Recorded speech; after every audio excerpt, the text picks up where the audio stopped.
Ang pangalan ko ay Lumi. Ako ay isang mahina at mag-isa lang na tagapagpalubhasa. Isang independenteng ginto na sanay sa mga elemento ng mundo ng maniwala. Ito ang pangatlong beses kong sumubok na tumawid patungo sa antas ng tunay na Diyosa. Kung magtagumpay ako, magiging isa akong tunay na pinagpipitagang Diyosa. Lahat ng diwata ay magpupunta para batiin ako. Pero kung mabigo ako, kasama ang kabuuan, pati tubo, lahat ay umabot sa 7 milyon at 300,000 espiritual na bato. Ginahati sa 24,000 pagbayad.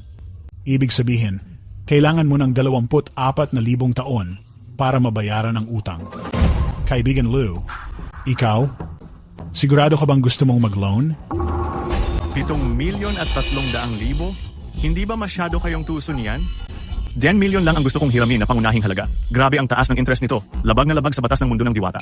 Kung masyadong mataas ang interest, pwede ka namang hindi mag-loan eh. Ilang beses ka nang umutang, hindi na maganda ang reputasyon mo. Tinanggap ko pa rin ang application mo dahil sa hirap ng magpakadalubhasa sa ganitong mundo. Kung ayaw mo, marami pang gustong mag-loan. Hindi maganda.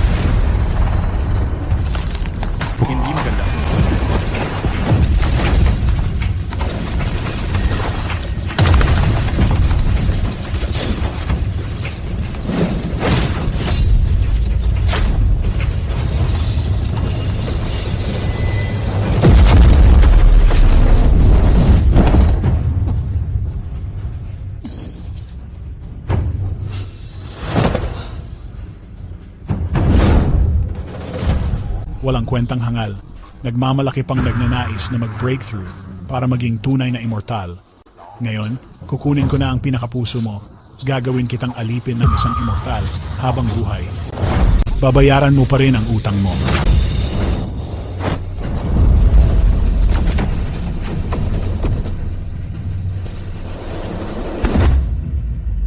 Hindi tama ito.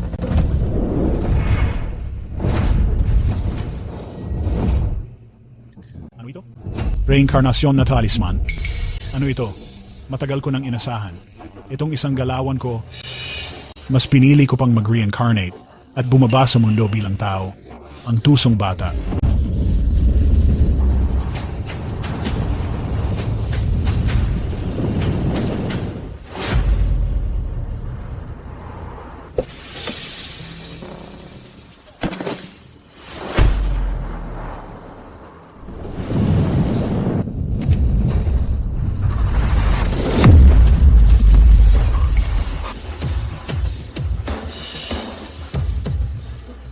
Ngayon ay, nagkatawang tao ako sa mundo ng mga tao.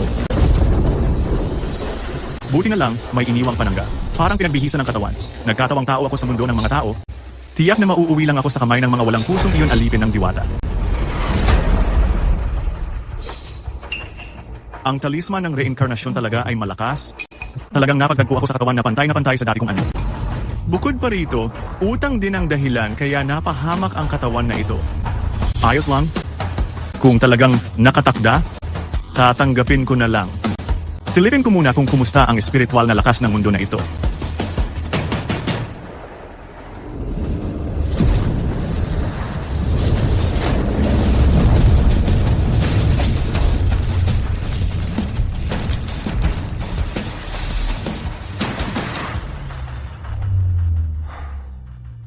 Sobrang manipis ang espiritual na lakas dito. Pero mas okay na rin kaysa wala.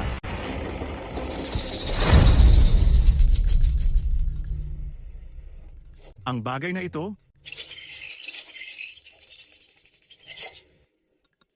ang tawag dito ay cellphone. Ang galing ng disenyo. Ikaw, bakit mo ako hinahanap? Ano bang ikaw at ikaw, ha? Luming, nagpapalakas ka na naman sa sugal? Ilang araw ka nang hindi umuwi? Halos mamatay na sa pag-aalala si Shaolin. Sino si Shaolin? Ikaw yata. Napasobra na naman ang inom. Asawa mo si Lin Qingshui. Asawa mo?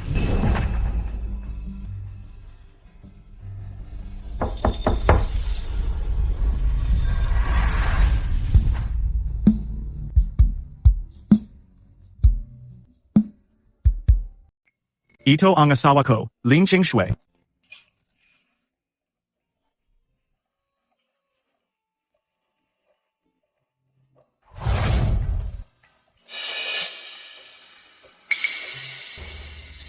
Nakahain na ang pagkain. Kain ka na. Ito ay...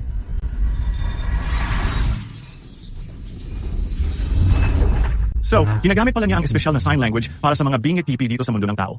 Ang ganda naman ng babaeng ito. Parang diwata. Sayang lang, pipi pala siya. Medyo nagugutom na rin talaga ako. Salamat sa abala, asawa. Siya. Tinawag niya akong asawa. Bakit? May problema ba? Kumain na lang tayo sabay. Ganito lang karaniwang putahe, sobrang simple at ordinaryo. Hindi talaga nakakagutom.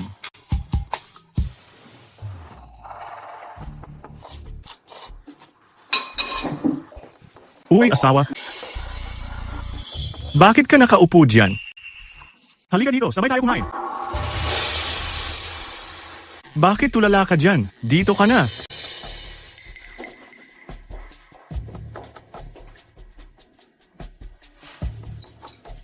Bakit gulay lang ang kinakain mo? Mas masarap ba ang gulay kaysa sa ibang ulam? Isang beses lang talaga ako kakain ngayon. Hindi ako magdadagdag. Ganoon ba kasama ang ugali dati ng katawan kong ito? Ganoon ba siya kasama at kasungit?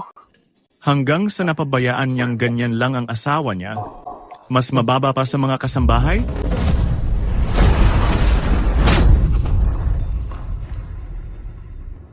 Nagutom ako buong araw, tapos ganito lang yung ipapakain mo parang pagkain ng baboy. Pipang walang silbi. Simula ngayon, hindi ka na pwedeng kumain sa hapag.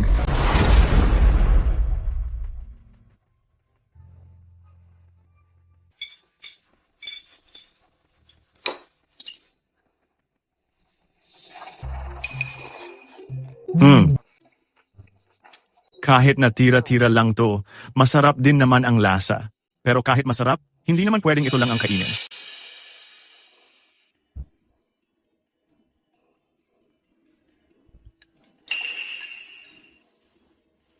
Kain na. Ba't di ka kumakain? Kulang ba ang pagkain? Napakapalad naman ng may ganitong asawa. Hindi niya alam kung gaano siya kaswerte. Tama lang na nagdusa siya.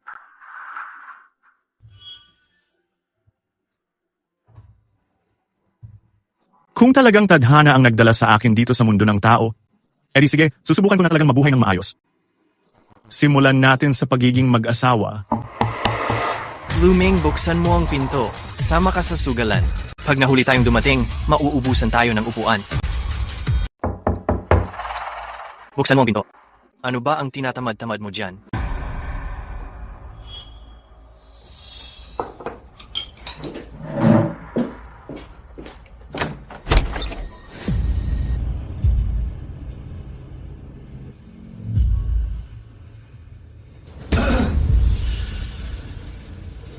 Ano pa bang kakainin natin? Pare, sinilip ko ang petsa ngayong araw. Ngayong araw, malakas talaga ang swerte ko sa biglang kita. Hindi mo talaga mapipigilan, sigurado. Makakahakot ako ng malaki. Itong dalawang to, mga kaibigan na parang mga oportunista. Pero ganun pa man, pare, medyo kapos ang pera ko ngayon. Baka naman pwede mong pautangin ng konti. Manalo ako, doble kong ibabalik sa'yo. Tsaka ipapatreat pa kita ng one-stop na serbisyo. Tama si Longge, sabay mo na ring bigyan si pare ng konti. Magka-team tayo ngayong gabi, patayan kung patayan sa saya. Ano namang hindi tama? Ang tingin nyo, lutang-lutang. Itim ang mukha nyo sa pagitan ng kilay. Parang malabo ang espiritu nyo. Malapit ang malas sa inyo. May darating na sakuna. Malas talaga ang senyales. Sa kasino, punong-puno ng iba't ibang tao. Mas mabuti pang huwag na tayong pumunta.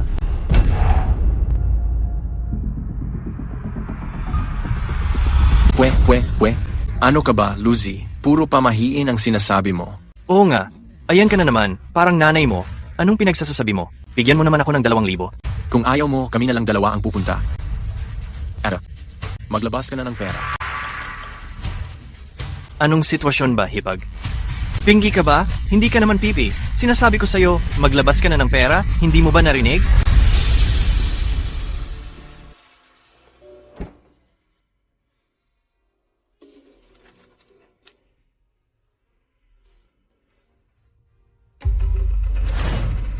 Hayop. Ano ba tong inabot mo? Pangpalayas lang ba to sa pulubi? Dagdagan mo pa. Ikaw, pipi na mananahe? Parang gusto mo nang masabon ha? Ha. Ang lakas ng loob mong saktan ako. Longge, ayos ka lang ba? Luming. Ang tapos ng Kung ang ginawa ko nga lang ay sampal magaan pa yan. Kapag nilapastangan mo pa ang asawa ko, hindi na lang isang sampal ang aabutin mo. Luming, baliw ka na talaga. Para lang sa isang pipi na babae, nagagawa mo akong saktan.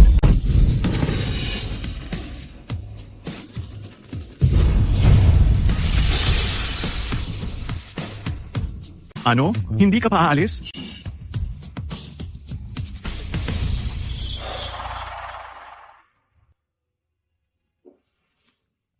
Hindi naman kita tinakot, no? Yung pera na yon, lahat ba ng ipon natin yon? Heto, kunin mo na itong pera. Magpapatuloy ako sa pagpipinta, pagbubutihan ko pa ang pagkita ng pera. Nagpipinta ka pa rin pala.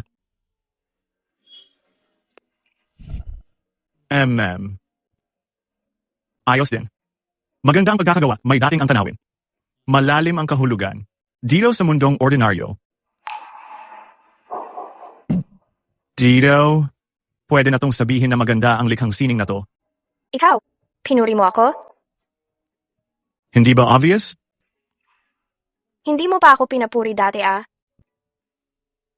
Sa tingin ko, iba ka ngayon, medyo hindi ko maintindihan. Darating din ang araw, maiintindihan mo rin yan ng paunti-unti. Alagaan mo tong pera na to. Ayaw mo? Ako ay isang lalaki. Simula ngayon, maghahanap buhay na ako para sa sarili ko.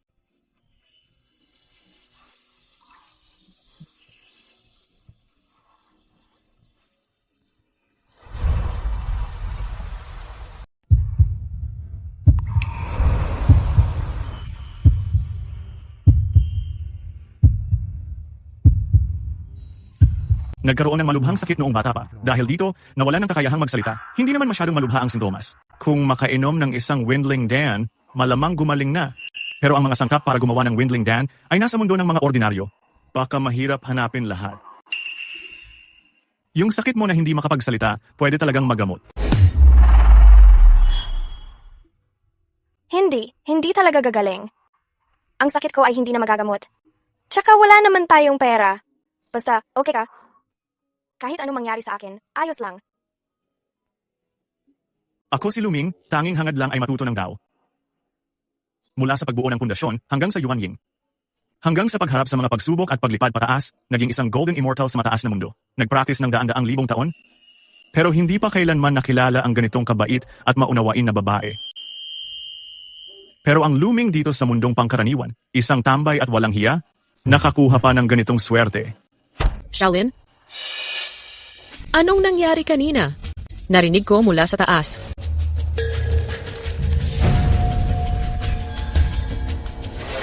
Lumeng, adik ka sa sugal? Wala ka na bang hiya? Ang hirap mag-ipon ni Shaolin ng pera. Hindi mo ba naiintindihan? Hindi ka pa tao. Okay lang, Shaolin. Nandito si Tita.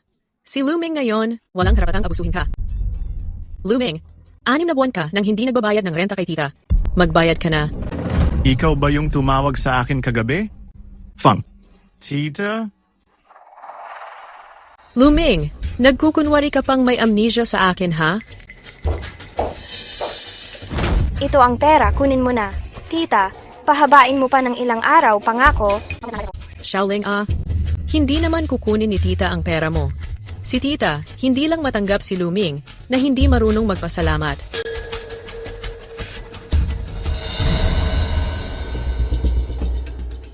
Masyadong malaki. Talagang malaki pa rin. Ito ang tamang laki. Ayos o. Sayang lang, ang kasalukuyan kong spiritual na lakas. Hanggang dito lang talaga ang kaya ko. Luming, kung hindi mo maibibigay ngayon, Tita Fang, tingnan mo nga tong bagay na to. Sapat ba to pambayad ng renta mo? Luming, naku Luming. Nagkaroon ka pa ng lakas ng loob. Gamitin lang ang sira-sirang kutsara para lokohin ako. Ngayon, panay na lang ang gawa mo ng panloloko at pandurugas. Kompleto ka na talaga.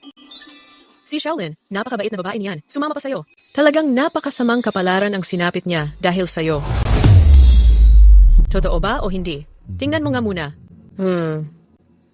Akala mo yata, madali mo rin akong bolahin katulad ni Shaolin. Tignan mo itong suot ko, na kwintas sa leeg ko. Ayan ang totoong ginto. Tignan mo ang ginagamit mong sirang kutsara. Ano ba yan? Ano? Itong kutsarang to. Imposible dyan. Si Fang Shen, matalas magsalita pero malambot ang puso. Sobrang bait niya sa amin. Alam ko naman. Hindi mo dapat linlangin si Fang Shen. Hindi ko akalaing totoong ang ginto ang kutsarang to. Looming. Saan mo nakuha ang gintong kutsarang yan? Baka naman ninanakaw mo lang yan mula kung saan, ano? Kung hindi ka naniniwala, Fang Shen, pwede mo ko tawagan kahit kailan, tapos sabihin mo sa taga-barangay. Ipag-imbestiga mo na lang ako. Ngayon, sabihin mo nga. Ito ba? Sapat na ba para pambayad sa utang kong renta? Sa presyo ng ginto ngayon, kulang pa ang kalahating taon na renta mo. Pero ikaw talaga? Mabuti kung ganun. Yung sobrang halaga, regalo ko na yon bilang pasasalamat ko kay Fang Shen dahil sa pag-aalaga niya sa asawa ko. Looming, mukhang yumaman ka na nga talaga, bata. Halos naniwala na ako sa kalokohan mo, ah? Mga bagay na hindi malinaw ang pinagmulan. Parang mainit na patatas. Yan na delikado, dahil kay Shaolin na lang. Bibigyan pa kita ng isang buwang palugit. Pero bilisan mo at magdala ka ng pera para palitan yan. Shaolin, hindi na kita guguluhin, tita. Sige, paalam.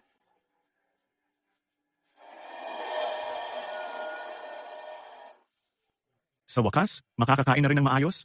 Yung kutsara na yun, tunay na ginto talaga. Siyempre naman. Si Fang Tita matalino talaga yan. Hindi mo siya maloloko ng peking ginto. Pero saan mo nakuha yung gintong kutsara? Sa Central Avenue may papare. Swerte lang ako, nakuha ko yung grand prize.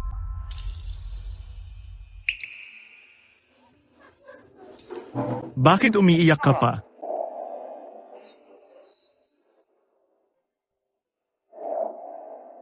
Pasensya na, kasi hindi mo ginamit yung gintong kutsara para magsugal. Wala namang dapat ikasama ng loob dun. Pangako, hindi na talaga ako magsusugal. Pwede ba yon? Anong ginagawa mo? Bakit umiiyak pa rin?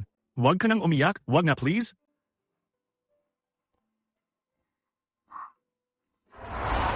Ang ganda mo na, pero tahimik ka lang. Nakakalungkot talaga. Kailangan ko nang kumita agad ng pera para makagawa ng wind chime pill. Buti na lang dito sa mundo ng tao, mas madali kumita ng pera kaysa maghanap ng spiritual stones. Asawa, aalis lang ako saglit, babalik ako bago mag-alas 10 ng gabi. Nagpapaalam ka ba sa akin? Nagpapaalam, pwede na rin ganun. Kapag may kailangan ka sa akin, mag-text ka lang tulad ng dati. Agad akong sasagot sa'yo. Hello? Sino to? Ming kuya, sabi mo pupunta ka ngayon sa Antique Street para sa interview. Wala ka pa din. Di mo naman ako paglolokohin, di ba? Ikaw si Luoye. Maliban sa akin, sino pa ba? Ming kuya, tanghali na. Lasing ka na naman ba? Si Luoya magpapakilala ng trabaho sa'yo. Subukan mo na lang. Sige, malapit na ako. Antique Street. Ano pa bang lugar mas bagay dito para makabilis kumita ng pera? Nag-green ako, may green na. Sa wakas, nag-green na ako, hahaha. Ang swerte mo ngayon pare, ayos ah. Itong klase ng bato na to, kahit papaano, sigurado mabebenta ng 20 o 30 libo. Wow. Kita nyo naman mga tropa. Sabi ko na sa inyo, lahat ng bato ni Wula Osan, puro high quality talaga. Ano bro? Gusto mo ang pa? Sukan mo ilan? Ako, hanggang dito lang muna. Tama na ako sa huli. Itong bato na to, maganda nga ang klase. Boss, sa sugal na ganito, ang tinatayaan talaga ay yung mga bato na to kasi kapag hinati, doon mo malalaman kung may berde sa loob at gaano karami ang kulay berde. Pati na rin ang kalidad. Baguhan ka lang bro? Oh, Baguhan pero ayos din. Malas ang madalas, swerte ang baguhan. Tama naman ang sinabi mo kanina, ganyan talaga ang sistema dito. Ano, subukan mo. Isang piraso? si. Si, pwede kang pumili. Ming Ching Ling Mu. Ikaw na. Boss, magkano po ito? Ay, mura lang yan. 12,000. Boss, mayroon ka bang bato rito na mas mura pa sa 236? Pare, ang tagal natin, pero iyan lang pala ang dala mong pera? Sina? Kira mo yon? Doon sa may paso, yung nakatambak na bato doon. Isa, 200 lang yan. Mamili ka kung alin gusto mo. Boss, medyo hindi ka makatarungan dyan. Yung tambak mo na yan, puro tira-tirang bato. Pinagsama-sama yan, di man lang aabot ng 20 ang halaga niyan. Kahit baguhan, huwag mong dayain ng ganyan kalupit. Umayos ka nga dyan. Eh ano naman kung tira-tira yon? Marami na rin namang nakachamba sa ganong klase ng bato.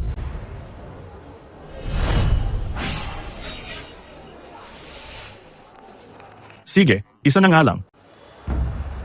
Ayos ka bro. Ganyan ang tamang pag-iisip. Halika, mamili ka na. Mamili ka kung alin gusto mo.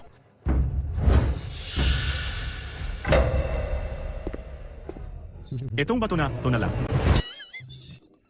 Pare, pwede ka pa namang pumili ng iba? Parang nakakahiya tuloy sa akin. Walang problema. Ito na lang talaga gusto ko. Hindi bibilhin.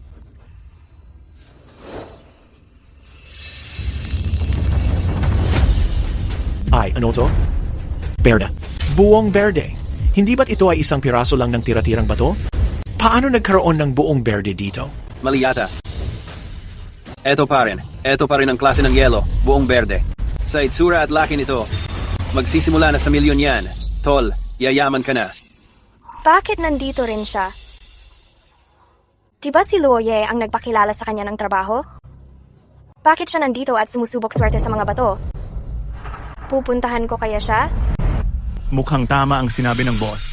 Totoo ngang maswerteng sugal ang mga baguhan. Aba, oo nga.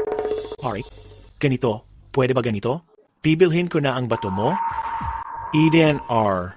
Million, pwede na? Magbibigay ako ng 1.3 million. Magbibigay ako ng 1.4 million. Tol, agad kong ililipat ang pera. 1.5 million. Presyong hindi natataasan. Ay, teka. Pero gusto ko lang ipaalala sa inyo, madaling bumili, mahirap magbenta. Mag-isip kayong mabuti. Boss, masyado namang gahaman yung negosyo mo. Binata, mag-usisa ka muna. Ang presyo ko, Wu Laosan, isang sabi lang. Taas presyo yan. Kahit si Hari ng Langit pa ang dumating, hindi niya kayang lampasan ang bilang na to. Sabi ko yan. Talagang gahaman. Pero itong bagay na to, akin pa rin to sa dulo. Ayaw ko nang ibenta, wala kang magagawa. Hiha. Hindi ko ibebenta. Kaya hawakan mo yan at lumayas ka na dyan, dala mo ang 200 mo.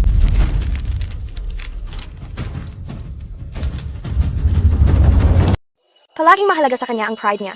Hindi ako pwedeng lumapit. Ang hindi niya pagpunta sa sugalan ay malaking pagbabago na yon.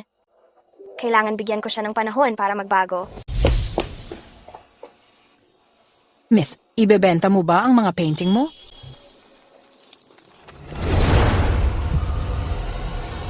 Magbibigay ako ng 2 milyong piso.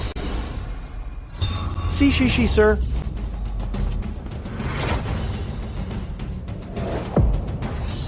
Sir Shi, Anong ginagawa ninyo dito? talaga bang itong Antique Street? Hindi pa pwedeng puntahan nyo? Sir Shi, nagbibiro naman kayo. Ang buong Antique Street na to, lahat ng ito ay negosyo ninyo, Sir Shi. Kapag kayo ang nagsabi ng ganyan, parang binibigyan niyo ako ng masyadong malaking parangalan. Wu Laosan. Maganda talaga ang kalidad. Itong batang Ginoo, kailangan ko rin pala ng 2 mangkok na jade para sa gamot. Gamitin ang Emperor Green na jade bilang mangkok ng gamot. Talagang rare sa pamilya Shi. Amoy ng Kongking, pati na rin ang Yukwan. Sa gamot na iniinom ng taong ito, may 2 sangkap na ito. Sa ordinaryong mundo, halos hindi na makikita ang mga halamang gamot na ito. Sa paggawa ng Fengling Dam, ang pinakamahirap hanapin na 3 sangkap na herbal medicine, dito nahanap agad ang 2. Mukhang maganda ang swerte ko ngayon. Manong, sa gamot na iniinom mo, bukod sa Kongqing at Yukwan na 2 bihirang halamang gamot, meron pa bang isa? Ang 3 paang palakang buwaya? Paano mo nalaman ang tungkol sa paggamit ko ng gamot? O baka naman gusto mong lumipat tayo ng ibang lugar para mag-usap? Si. Pero itong bato na to, Ibebenta mo ba o hindi? Alam mo, minsan talaga, Ang pagtagpo ay tadhana. Bigay ko na sa'yo. Ano? Tama ba ang narinig ko? Ibinigay mo na? Kanina halos 200 piso lang ang pera mo sa katawan. Ngayon, 2 milyon na. Binigay mo lang. Parang walang nangyari. Ni hindi ka man lang nagatubili. Anong klaseng tao ba itong kapatid na ito? mukha namang wala lang ang binatang to. Pero bakit parang may kakaiba siyang aura? Parang isang malalim na lawa na di mo matanaw ang ilalim, o kaya parang isang bundok na matatag at payapa. Tama nga ang kasabihan, ang tunay na magaling, bata pa lang lumalabas na. Boss Wu, pwede bang ikaw na muna ang mag-ingat ng batong ito? Mamaya may darating para kumuha nito. Walang anuman. Ako pa ang lumabag sa alituntunin mo ngayon. Ako mismo ang pupunta sa inyo para humingi ng tawad. Binata, may maliit akong tindahan sa unahan. Doon muna tayo mag-usap. Napakalaking karangalan po. Kuya Shi, dumating po kayo. Xiao Luo, bilisan mo at pakitimpla si Kuya Shi ng tsaa. Kuya Shi, maupo po kayo sandali. Kagagaling ko lang sa lumang manggagamot para kunin ang gamot ninyo. Inaayos ko na agad. Salamat, Manager Sue. Ay nako, wala po iyon. Binata, umupo ka rin. Kuya Shi, dumating po kayo. Kuya Meng, Luo Ye? pasensya na po, Kuya Shi. Ito po ang kaibigan kong si Luming. Nagpunta siya dito para hanapin po. Kuya Meng, pwede bang magliwaliw ka muna sa labas habang hinihintay mo ako? Sige. Sige, Binata, kilala mo si Xiao Luo? Opo. Kaya pala alam mo ang kalagayan ko sa gamot. May impormasyon ka na pala dapat. Hindi po. Wala talaga akong sinabi kahit kanino tungkol sa gamot ninyo. Makakapagsumpa ako. Chingju,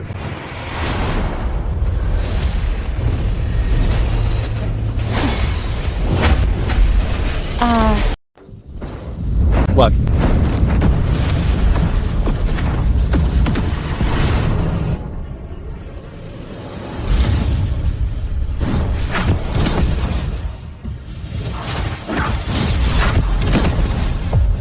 Chingju, anong nangyari sa'yo? Bakit nakaluhod ka? Sobrang init ng atay mo. Mahina ng lakas mo. Hindi balanse ang yin at yang mo. Hindi ba ang menstruasyon mo? Ang sakit mong yan. Maghanap ka lang ng lalaki. Gagaling ka na. Kung hindi, madali kang magkakasakit ng tumor. Ano ba yung pinagsasabi mo? Ayos ka lang ba, Chingju? To. Anong ibig mong sabihin?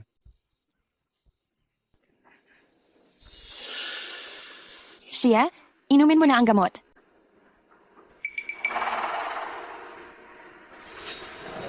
Huwag kang gagalaw. Hindi dapat gumalaw si Mingge. Itong espesyal na gamot ni Shie. Isa nito, milyon ang halaga. Kahit ibenta pa tayo pareho, hindi pa rin sapat pambayad. Itong klase ng gamot na ito, sa taas, kahit aso hindi kakain ng ganitong kalokohang gamot. Pero dito sa mundo ng mga tao, milyon ang halaga. Mukhang may paraan para kumita ng pera. Relax ka lang. Simula ngayon, hindi na ganun kababa ang halaga ng mga buhay natin. Ito ba ang gamot na iniinom ni Shie? Tama. Hindi ko alam kung may gusto kang ipayo, tol. 2 gramo ng Dangsha, 2 gramo ng Mai Kongqing, 2 gramo ng Yuquan, 3 gramo ng Baishu, at 4 na gramo ng 3 paa na palakas. Pagkatapos, pakuluan sa mahina at malakas na apoy hanggang maging tableta. Tama ba ako? Pati si Manager Sue, hindi alam ang tungkol dito. Lalo na si Xiao Luo, wala siyang alam. Ibig sabihin, marunong ka gumawa ng gamot? Kaunti lang ang alam ko. Ang gamot mo na yan, baka hindi mo dapat inumin. Bakit naman hindi pwedeng inumin? Kapag puno na ang tubig, umaapaw ito. Kapag buo na ang buwan, ito'y nababawasan. Kahit matagal mabuhay ang pagong, May hangganan pa rin ang lahat. paano mo ipapaliwanag ito? Ang reseta ng gamot na ito, parang may epekto para humaba ang buhay. Pero sa totoo lang, masyadong imposible ang mapanganib. Dagdag pa, parang hindi pa mahusay ang gumawa ng gamot na ito. Kaya nahaluan ng hindi magandang kalidad. Kung matagal mong iinumin ito, lalo pang titindi ang problema sa puso mo. Baka nga, mapahamak pa ang buhay mo. Bata, parang napala mo lang ay problema sa eksperto. Maganda ang kalusugan ni Lolo Shi, at itong pampahabang buhay na gamot, si Gu Shenyi mismo ang gumawa niyan. Ilang malalaking tao sa Jiangzhou gustong-gusto nilang makuha ito, pero hindi nila magawa. Kuya, pwede bang malaman ang pangalan mo? Ako si Luming. Ginoong Lu, kamakailan madalas akong nakakaramdam ng paninikip ng dibdib, pananakit ng puso, at malakas na kabog. Pero sabi ni Gu Shenyi, normal lang daw ito. 2 lang ang posibleng dahilan nito. Baka itong Gu Shenyi ay isang hangal, o kaya naman, balak kanyang iligpit. Sige na, hindi na ako makikialam dyan. Gagawin ko lang ang kaya kong gawin.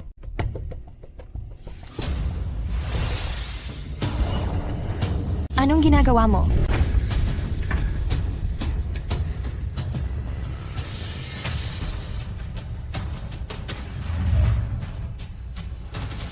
Ah,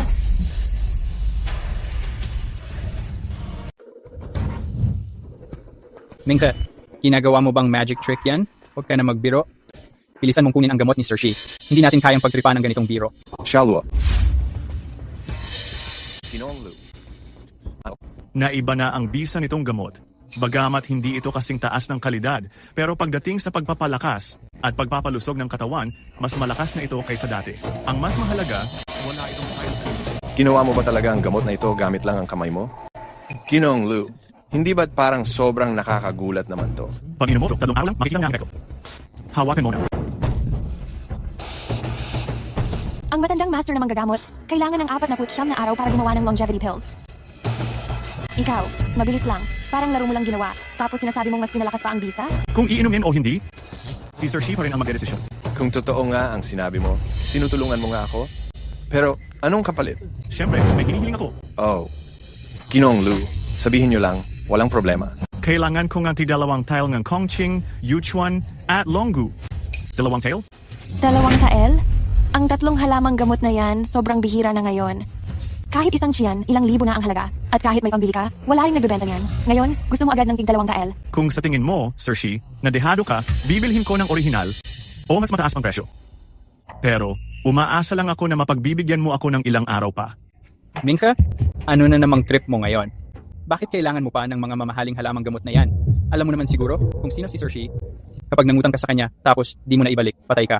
Luoye, nagtitiwala ka ba sa akin? Mahigit 20 taon na tayong magkaibigan. Siyempre, naniniwala ako sa'yo. Pero, Kung tiwala ka, huwag ka nang magtanong. Ginoong Lu, gamot lang talaga ang kailangan mo.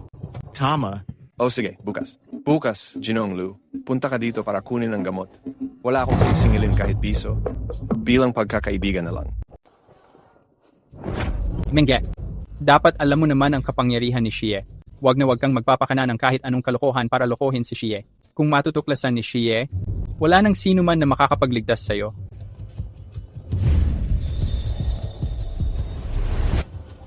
Luoye, may pera ka ba?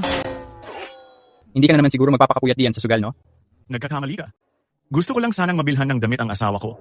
Buti pa sana kung marunong ka talagang bumili ng damit para sa misis mo. Anong sabi mo? Wala. Mingge, magtipid ka sana. Huwag ka nang magsusugal ulit. Hindi na talaga pwede si GUX1. Babalikan kita. Ipapakilala ko sa'yo. Ibang trabaho. Luoye? Bukas tulungan mo akong dalhin sa bahay si Xie ng gamot niya. Sakto, may seryoso din akong sasabihin sa'yo. Basta totoo talagang dinala ni Xie. Ako mismo maghahatid sa bahay mo. Pero tingin ko, huwag masyadong umasa.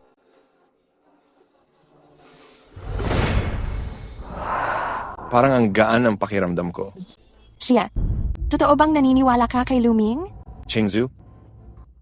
Kanina nung pinitik mo si Ginoong Lu, bakit ka biglang lumuhod? Aksidente lang. Sabihin mo ang totoo. Sa totoo lang, hindi ko rin maipaliwanag. Noong suntukin ko siya, sa mismong sandaling yon, ramdam ko ang isang nakakatakot na presensya. Presensya? Ikaw pa naman, galing ka na sa giyera. Munti ka na mamatay sa gitna ng mga patay. Napaatras ka pa sa presensya lang. Ng isang batang lalaki. May kakaiba nga talaga sa kanya. Manager Sue, gaano mo kakilala ang taong yon? Hindi ko masyadong kilala. Sabi lang ni Xiaoluo, yung kaibigan niya raw na iyon walang trabaho, gala lang. Dapat daw i-introduce ni Xiaoluo dito sana sa atin bilang runner ng kainan. Runner ng kainan? Yung marunong tumingin ng gamot, nakakakilala ng reseta, at gumagawa ng gamot gamit kamay na runner ng kainan.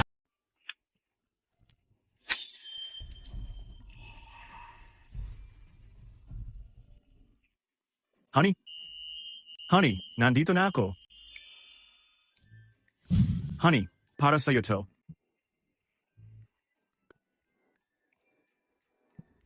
Kumusta? Okay ba? Gusto mo ba?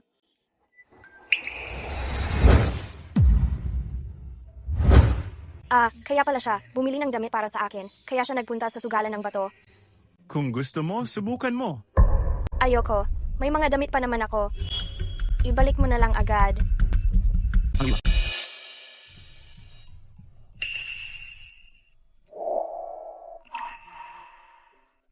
Paano mo nagawa yan? Okay lang yan.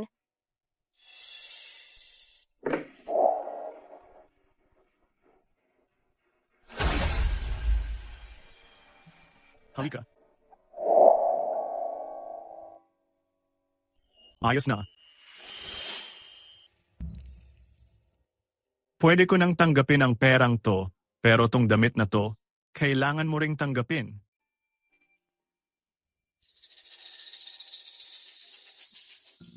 Ayan, mas okay na. Sige, sukatin mo na.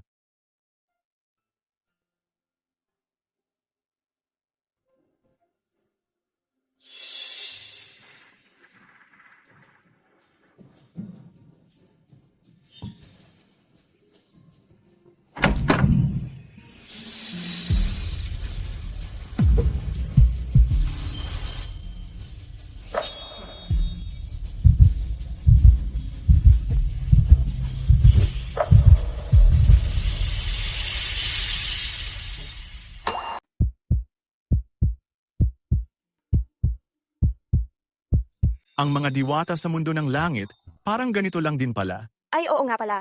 Kamusta na ang trabaho mo? Ayos lang. Malalaman na ang resulta bukas. Ayos, ang galing. Sige, magpahinga ka na ng maaga.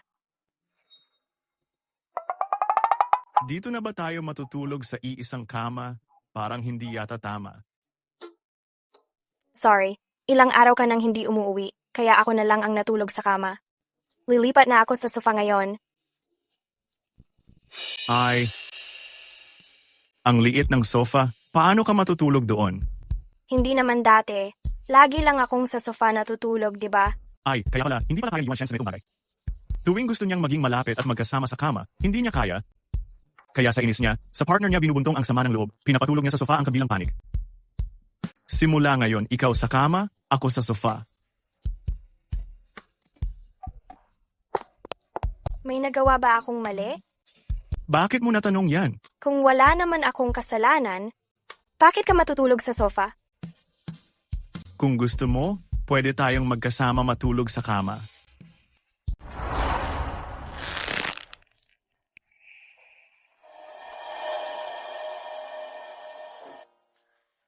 Huwag kang mag-alala, kalahati lang ng kama ang sayo at kalahati lang ang sa akin. Pangako, hindi ako lalampas sa linya.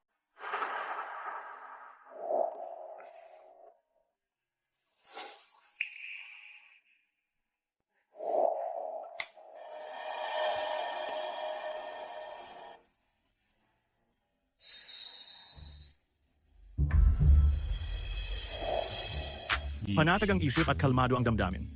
Payapa ang puso at panatag ang kaluluwa.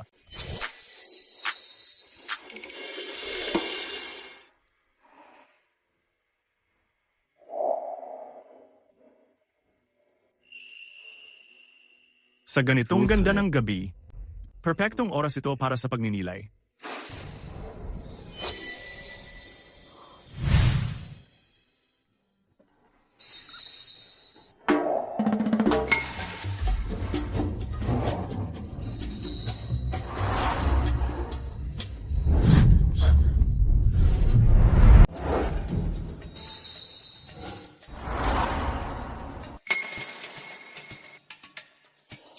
Anong nangyayari? Bakit ako ganito?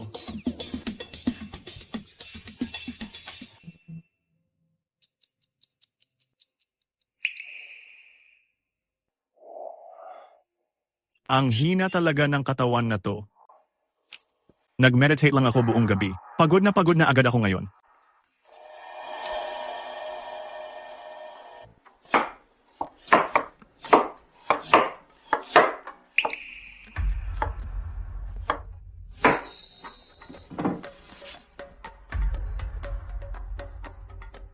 Gising ka na. Ikaw, kumusta ka? Kumusta ang tulog mo kagabi? Ayos naman ang tulog ko.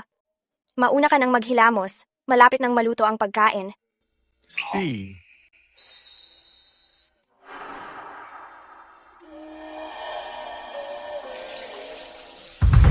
Bakit parang may kakaiba?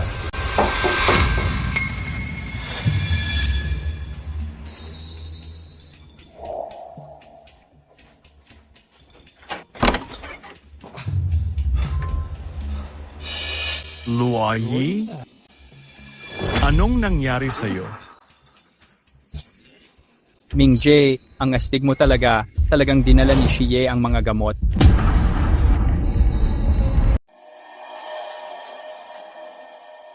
Mingga, tingnan mo nga.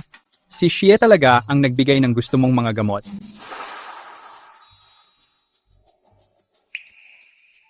At itong mga pangkaraniwang gamot, ito rin yung mga sinabi mong kailangan mo kahapon. Personal na kinuha ni Sujie para sa'yo.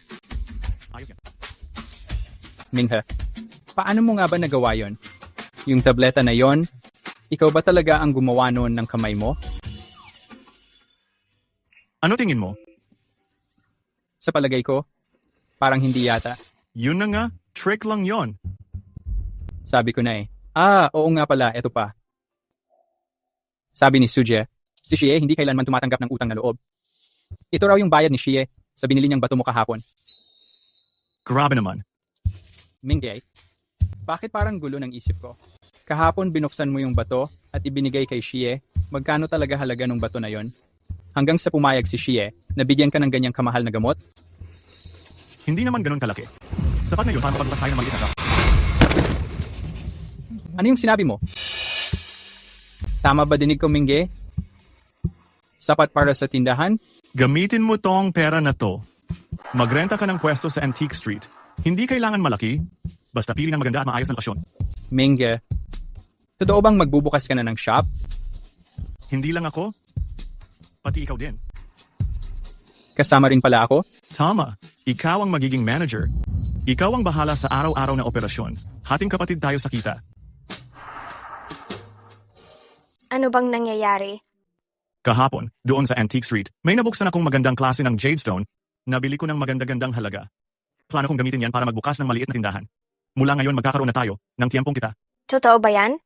Siguradong totoo. Pero Mingge, ano naman ang ibebenta natin? Gamot! Gamot? Anong klaseng gamot? Mga pampalakas ng katawan. Mga sariling gawa nating tableta. Mingka, halos monopolyo na ng Shenxiantang ng Gushenyi yung mga health supplements na yan. Kung ngayon tayo magbebenta, mukhang mahirap tapatan ang kalaban. Shenxiantang? Ang tapang talaga magpangalan ni Gushenyi. Huwag kang mag-alala. Pag lumabas na ang sariling gawa nating gamot, kahit sino pa siya, Diyos man o Diwata, lalabas din ang tunay nilang kulay. Gawang sariling gamot. Pero saan naman tayo makakakuha ng reseta? Bagamat ang gamot pang kalusugan ay sakop ng kalusugan, kapag nagkaproblema, magiging pahirapan din. Isipin mo na lang na parang may nagbigay sa akin ng panaginip, binigyan ako ng ilang reseta ng gamot. Pinapangako ko, hindi magkakaproblema ang reseta. Sina. Pero Mingge, kaya ba talaga natin magbukas ng tindahan ng basta't ganun? Kahit ang perang ito ay bigla ang biyaya, hindi pa rin dapat sayangin ng ganun lang. Gusto mo bang maging tagapaglingkod sa restaurant habang buhay? Hindi naman. Ibig mong sabihin, hindi mo ako pinagkakatiwalaan.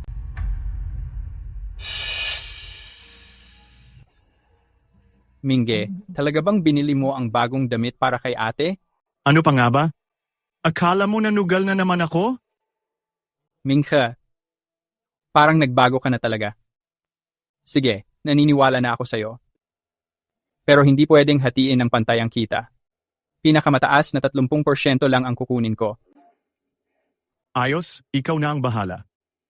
Pupunta na ako ngayon para maghanap ng pwesto. Sandali lang. Mingje, may iba ka pa bang kailangan?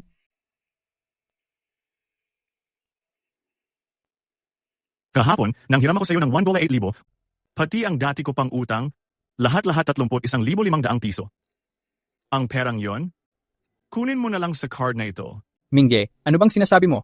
Simula bata pa tayo, magkaibigan na tayo, tapos ganyan ang sasabihin mo? Iba-iba kasi ang usapan. Dati mong pagpapahiram, nagtitiwala ka at tumulong ka sa akin. Kaya talagang kailangan kong bayaran tong utang ko. Sige Mingge, naiintindihan ko. Pumunta ka na? Kapag nahanap mo na ang pwesto, tawagin mo ako.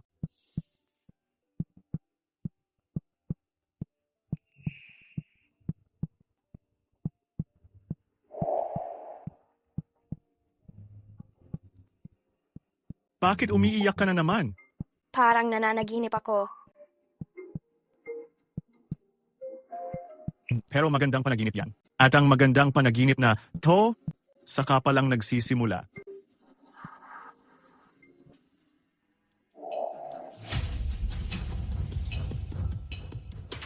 Para saan mo ba kukunin ang mga halamang gamot na yan? Mrs. Handa ka na bang magsalita?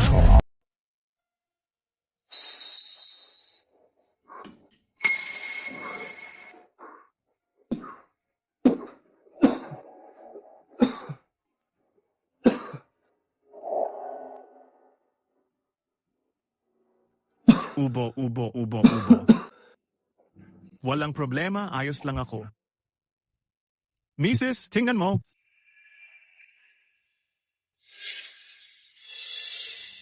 Ito ang Fengling Dan.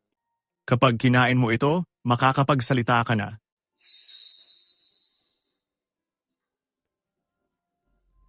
Malinaw namang maganda ito. Bakit umiiyak ka pa rin? Baka hindi mo gusto. Kasi hindi ako makapagsalita. Hindi mo naman ako nilalayuan kahit lasinggero ko. Wala akong karapatang magreklamo tungkol sa'yo. Hindi ka makapagsalita? Pero ngayon, hindi ka na nagkakasugal. May pera ka na. Kung magtitiwala ka sa akin, kainin mo ito, tapos makakapagsalita ka na. Kung hindi gumana ang gamot na ito, iiwan mo ba ako? Ikaw ang asawa ko. Kahit ano pa ang mangyari sa'yo, hindi kita iiwan.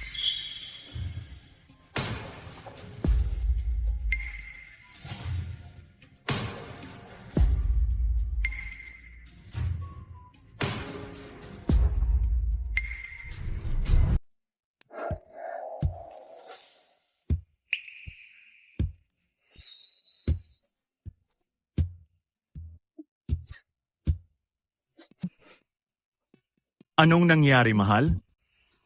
Mainit ang pakiramdam ko sa tiyan. Mainit din ang lalamunan at buong katawan ko. Hintayin mo ako.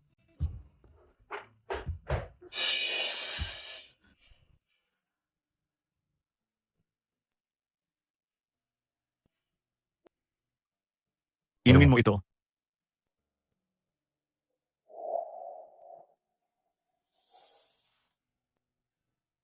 Magtiwala ka sa akin.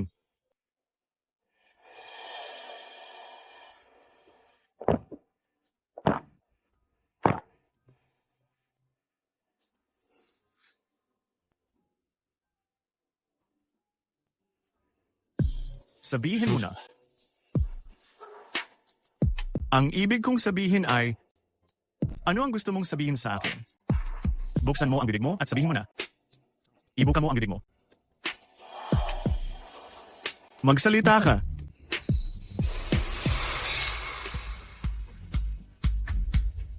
Banggitin mo ang pangalan ko.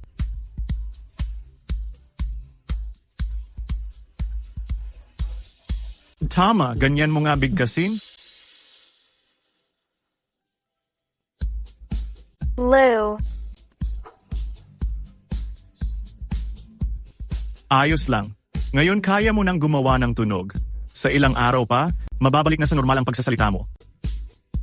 Ako ba talaga ay makakapagsalita na ulit? Magtiwala ka sa akin?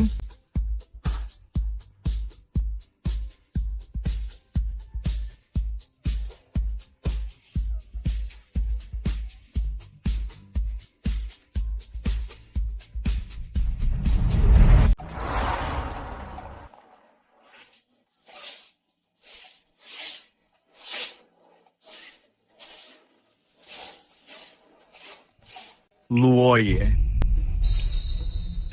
Minga, tingin mo, okay ba itong pwesto?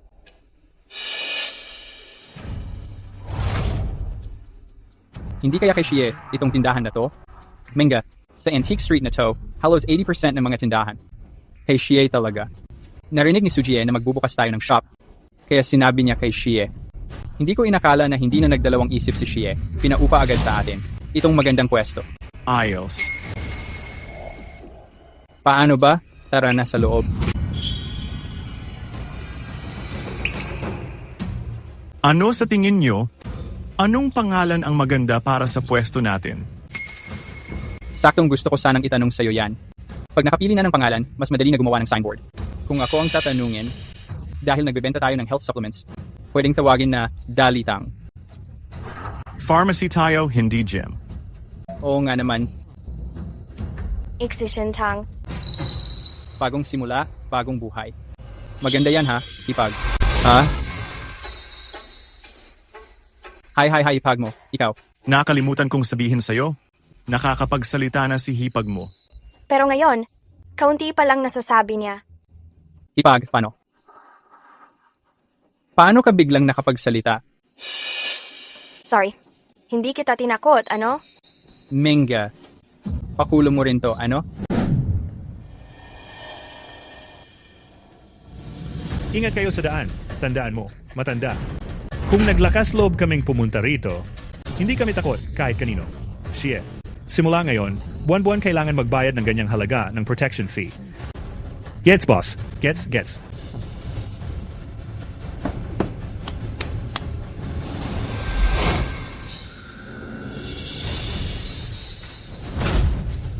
Oh, anong meron dyan? Meng.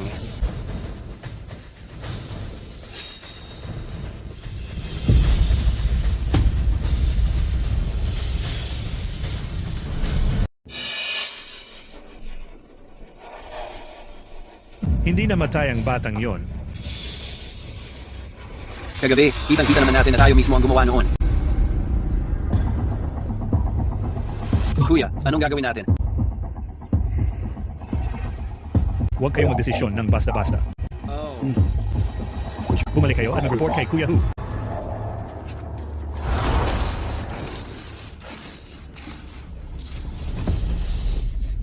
Ako na naman ang nanalo. Pasensya na po sa inyong lahat. Mukhang si Boss Zhao, ngayong gabi, sobrang swerte mo talaga ah. Dahil yan sa biyaya ni Kuya Hu. Mag-enjoy muna kayo diyan. Aalis muna ako sandali. Anong nangyari? Hindi man lang inayos dito.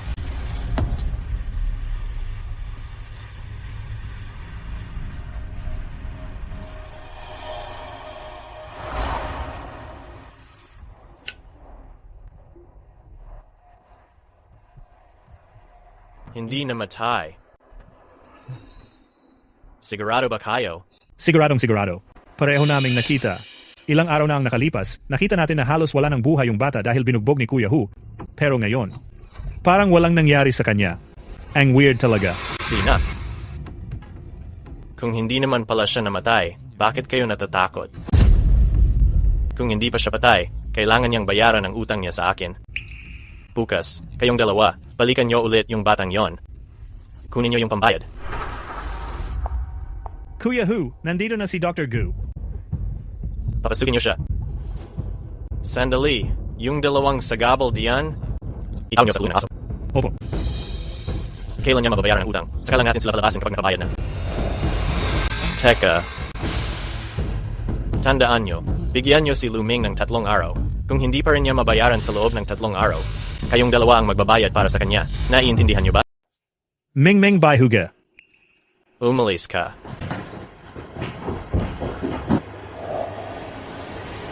Halika, mag-inom tayo.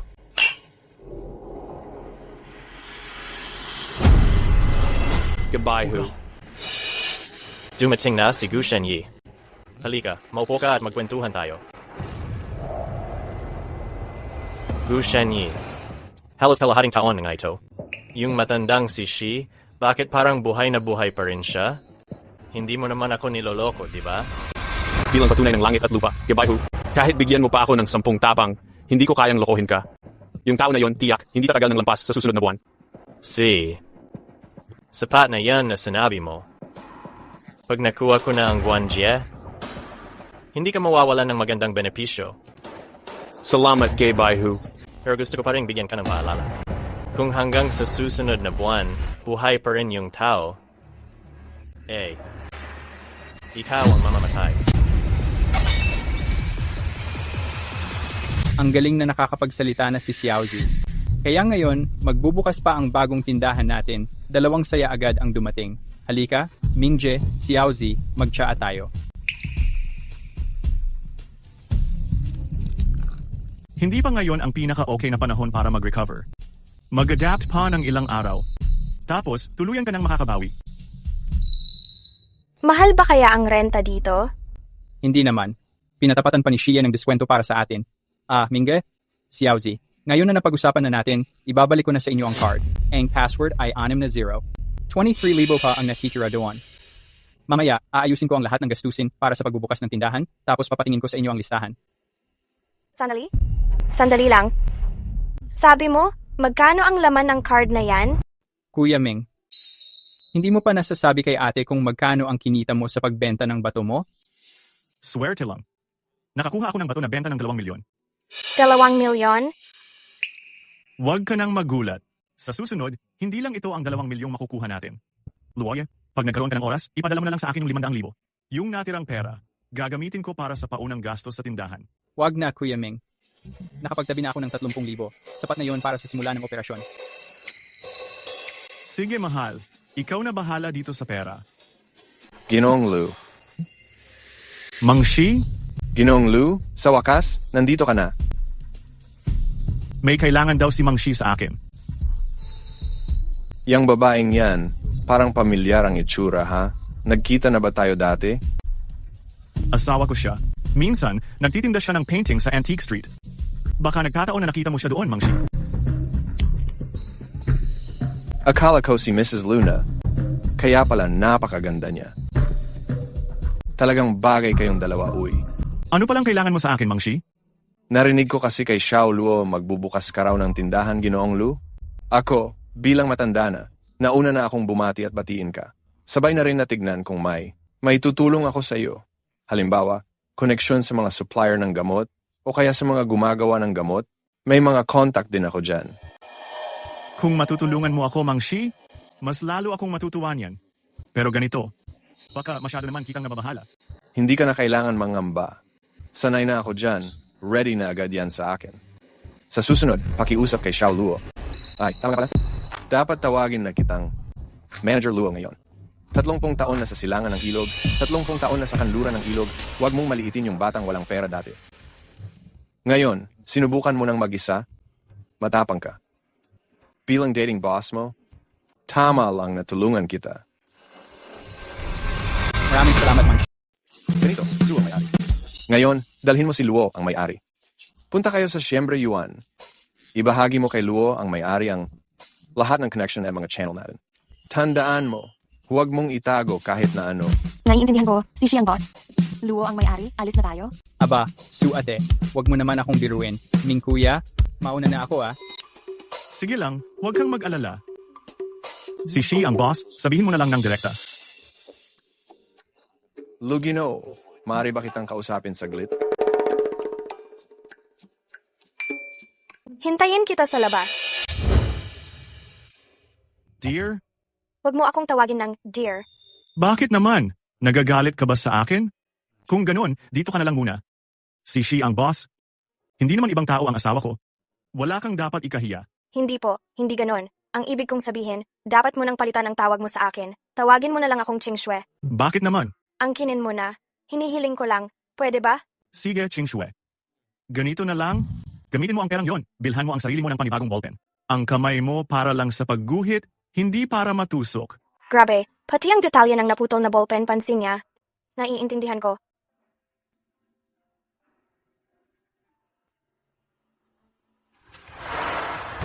Mukhang uminom si Shi ang boss ng gamot ko. Lugino, tulungan mo ako. Nasaan ang sugat? Ang galing nitong band-aid na to. Mr. Lu, iligtas mo ako. Sir Shi, masyado mong pinapalaki. Bilisan mo, tumayo ka na. Mr. Lu, ako. Upo ka muna, saka na natin pag-usapan. Sabi ng matandang doktor, normal lang daw ang mga sintomas ng problema ko sa puso. Kaya hindi ko na masyadong pinansin. Pero pagkatapos mong magsabi nun, Mr. Lu, nagduda na ako.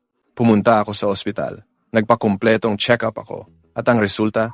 Ang resulta ay malala na pala ang lagay ko. Malakas lang sa labas ng puso, pero mahina sa loob. Parang wala ng pag-asa. Tama ka. Mr. Lu, ikaw talaga ay parang milagrosong doktor. Hindi naman talaga ako milagrosong doktor. Ituloy mo lang ang kwento. Pagkatapos nun, nagpa-expert test pa ako ulit. Pinatingnan ko ang ingredients ng gamot na bigay ni Mr. Lu. Nang makumpirmang wala namang problema, aga-agad ko na itong ininom. Hindi ko inaakalang sa gabing iyon, lahat ng sintomas ko ay nawala. Pagbalik ko sa ospital, Lahat ng indicators bumaba ng malaki. Pati expert na gulat. Sabi nila, imposible raw at milagro talaga ito. Malakas talaga ang swerte ni Sir Shi. Kung hindi agad na-detect 2, baka kahit ang Diyos mahirapan ng iligtas. Mr. Liu, pakiusap. Tulungan mo ako. Huwag kang mag-alala. Yung gamot na binigay ko, hindi pa lubos na naipapakita ang epekto. Hintayin mo na lang bukas. Babalik din sa ayos ang katawan mo. Totoo ba yan, Mr. Liu? Basta dito na ako tumira at naninirahan. Kung may kailangan ka, Sir Shi, sabihin mo lang kahit kailan. Si, Mr. Liu, hindi ko na mababayaran ang utang na loob ko. Ngayon, bilang kapalit ng alak, tiyan na lang muna ang iyalay ko para magpasalamat sa iyo, Mr. Liu. Si Sir Shi ay bumili ng bato ko sa mataas na presyo at todo suporta siya sa pagpapatayo ko ng tindahan. Talagang may malasakit at may respeto siya. Binigyan ko si Sir Shi ng isang piraso ng gamot. Pero, nagpalitan lang kami ng tulong. Maganda ang may palitan, Mr. Liu.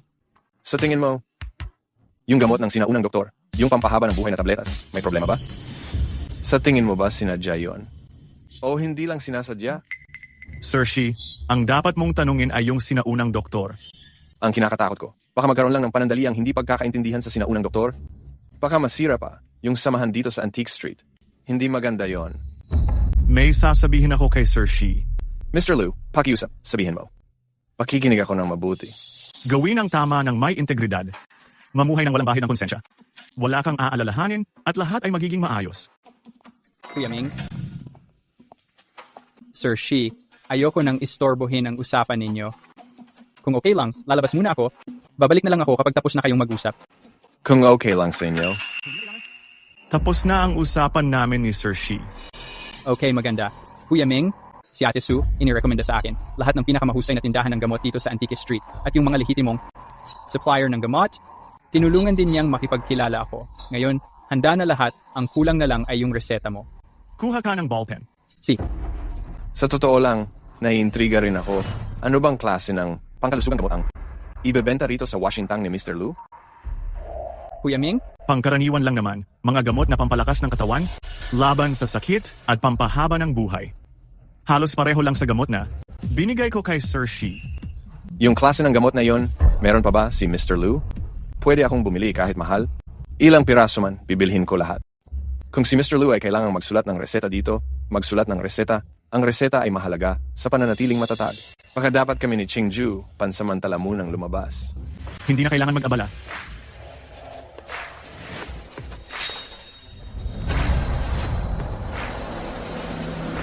Kanina ba yon liwanag yon? Tito Shi, anong nangyari sa inyo? Ang galing naman ng pagsusulat niya. Parang ginto ang tinta. May kakaibang itinatagong galing. Kaya pala hindi siya natatakot na makita ko ang reseta niya. May sikreto pala siyang ganito. Mingga? Anong nangyari? Ikaw nga, karaniwan, hindi mo nga maalala kahit numero ng cellphone mo. Nakakalimutan mo agad. Ngayon, kaya mo nang tandaan sa ulo mo ang 18 kompletong reseta. Itong 18 reseta mula sa bali, pilay at sugat hanggang sa sakit dala ng lamig at hangin, mula sa pampalakas ng katawan at enerhiya hanggang sa balanse ng yin at yang. Kompleto ang lahat. Una hanggang ika-5 bilang ay abot kayang gamot, tinatawag na Rendan, para makatulong sa karaniwang tao. Ika-6 hanggang ika-10 ay mamahaling gamot, tinatawag na Didan. Mas pinipili ang sangkap. Ika-11 hanggang ika-15 ay specialty na gamot, tinatawag na Tiandan. Mingka, napansin ko sa mga reseta, ang mga pampagaling ng sugat at mabilisan ay mas mababa ang presyo, pero yung mga para sa maintenance at kalusugan, mas mahal pa. Bakit kaya ganun? Mahalaga ang buhay ng tao, higit pa sa ginto at yaman. Ang isang reseta, kung nakakabuti, dapat may agad. Mingge, bakit ang formal mo magsalita ngayon? Parang masyadong malalim, hindi ko tuloy maintindihan. Si Jinong Lu, bata pa pero may malasakit na. Tunay na gaya ng isang doktor. Talagang humahanga ako sa iyo mula sa kaibuturan ng puso ko. Pero sa totoo lang, mas curious ako tungkol sa huling 3 reseta. Hindi ko alam kung para saan yan. Yung huling 3 reseta, yan ang mga pangunahing gamot ng Iksik Shintang namin. Kailangan kong ako mismo ang maghanda niyan. Pinangalanan ko ang mga yan na Bukidan, Yangshendan, Yishoudan. Kapag pinagsama-samang ininuman, nakakabata at nagpapahaba ng buhay. Lahat ng ito, ang presyo ay pare-pareho, 880,000 bawat isa. 88,000? Minghe, bagong bukas lang ang botika natin, ganito kataas ang presyo, may bibili kaya talaga? Pang-display talaga to, hindi naman kailangan mabenta. Kahit hindi mapansin, okay lang talaga. Ginoong Lou, maaari mo kung saan ang isang tatlong klaseng gamot na to? Kumpara doon sa binigay mo sa akin dati, yung binigay mo, Kay Tito Shi, yun ay para madali ang lunas lang. Pero pagdating sa pagpapahaba ng buhay, malayo ang laban ng mga basic medicine natin. ayos yan, Ginoong Lou, magre-reserve na. Ako ng 3, kung talagang kasing bisa ng sinabi mo. Ipapakilala kita sa marami pang kakilala. Tutulungan ko ang Shikshin. Tang na makilala pa. Salamat in advance, Tito Shi. Walang anuman. Kinusto ko rin naman to. Mingge, mauna na akong mag-asikaso ng opening, kontakin yung supply ng mga sangkap, ayusin ang botika, at gawin ang karatula. Kapag naging maayos, bukas pwede na talaga magbukas ang Shikshintang natin. Salamat talaga sa iyo nitong mga... Nakaraang araw, Mingge. Wala yon, hindi naman ako napagod. Ngayon, parang hindi ako nauubusan ng lakas sa katawan ko. Pero, pasensya na. Kailangan ko pa rin magpaalala kay Ginoong Lou ng isang bagay. Ano yon, Tito Shi? Nagbukas ka ng Shikshintang sa Antique Street at magbebenta ng mga gamot. Lalo na para sa pagpapahaba ng buhay, parang tuwirang inaagaw mo ang negosyo ng Shenxiantang at matandang manggagamot nila. Makitid ang dibdib ng matandang manggagamot na yon. Mapaghiganti pa. Baka hindi niya pabayang mangyari ito. Bukas na ang opening. Maghanda ka na sa lahat ng posibleng mangyari, lalo na sa sarili mong kalooban. Meng. Walang problema. Kung may problema, sabi na natin. Kung may ating pagsubok, tatay lang loob. Gusto ko rin sanang makita itong sinaunang doktor na ito. Tingnan natin kung totoo ba siyang may talino at galing o nagpapanggap lang na parang may kapangyarihan. Meng. Sige, balik na ako sa mga para sa bukas negosyo. Kung wala kang ginagawa bukas, Lord Stone, pwede kang dumaan sa 16 Hall para makijoin sa kasiyahan. Masyado kang magalang, Mr. Lou. Kahit hindi mo sabihing pumunta, sigurado akong pupunta pa rin ako. Kasi inaabangan ko pa nga na makuha ang mga gamot mo. Sige, magkita tayo ulit. Chingju, ano sa tingin mo sa taong iyon? Lord Stone, may report na ako dati. Ang taong iyon dati ay isang tambay at sugarol lang sa Antique Street. Nitong mga nakaraang araw, dahil sa utang sa sugal, halos binugbog siya ni Wang Tianhu. Pero nitong mga araw na to, nakita mo rin naman, parang nag-iba na talaga siya. Parang ibang tao na. Siya ngayon, Hindi kaya, ito na yung sinasabi nilang kaalaman ng langit. Sa pagitan ng buhay at kamatayan, natuklasan niya raw ang sikreto ng pagkatao. Nagkaroon ng katalinuhan ng Diyos ng langit. Ang ganitong tao, hindi na siya ordinaryong tao talaga.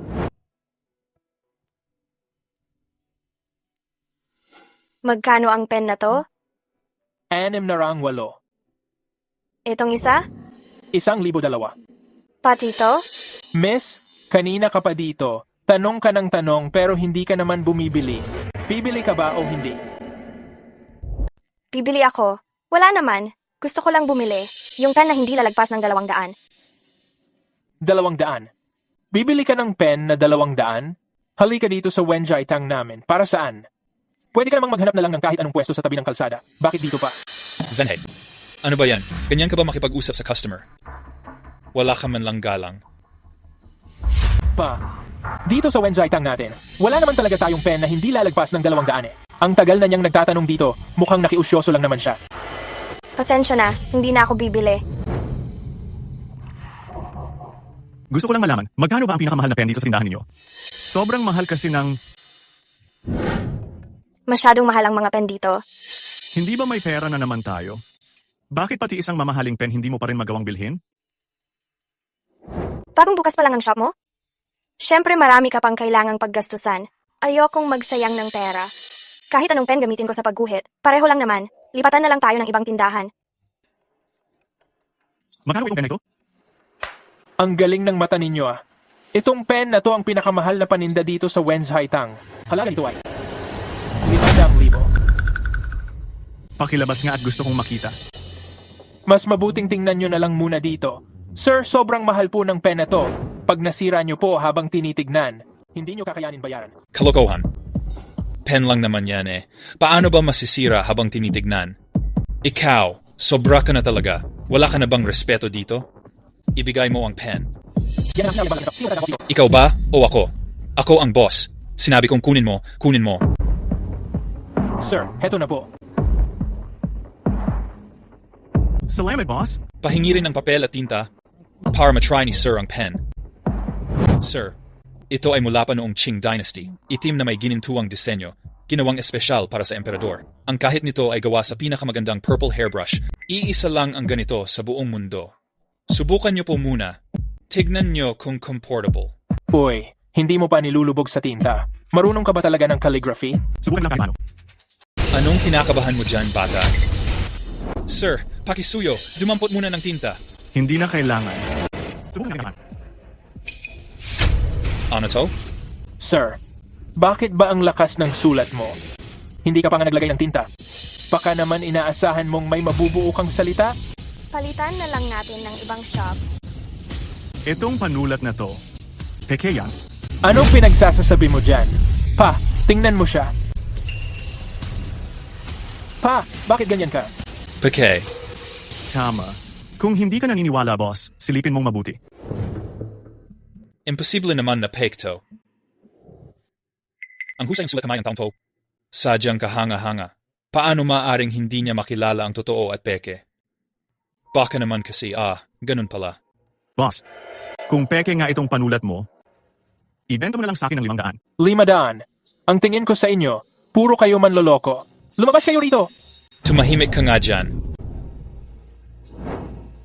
Totoo ngang peke itong panulat na to. Salamat po sa pagwasto, sir.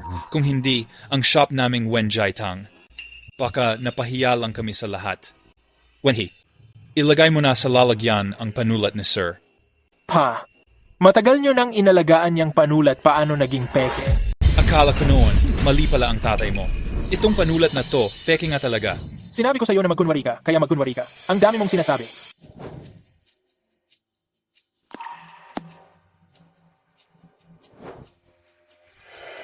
Salamat na lang, boss. Ang bait ninyo. Ako ang dapat magpasalamat sa inyo, sir. Honey, swipe mo na ang card.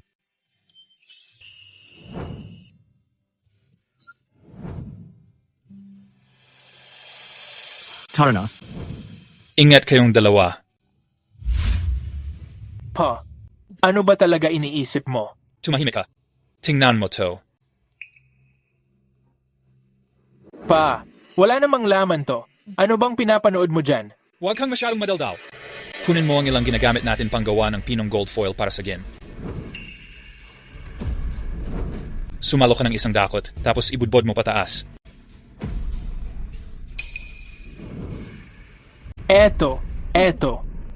Kahit walang tinta, may marka. Ang kaligrapiya parang may mahika. Di ko akalain na, sa mundong to, may tao pala talaga na kayang sanayin ang kaligrapiya hanggang umabot sa gantong antas. Grabe talaga. Pa, mahirap ba to? Baka dahil lang dito, ibinenta mo na yung ating pambato sa tindahan ng 500 piso. Dapat talaga, sanayin mo pa ang mata mo. Ang isang letra na yan, hindi lang 500,000 ang halaga. Lampas 5 milyon pa. 5 milyon.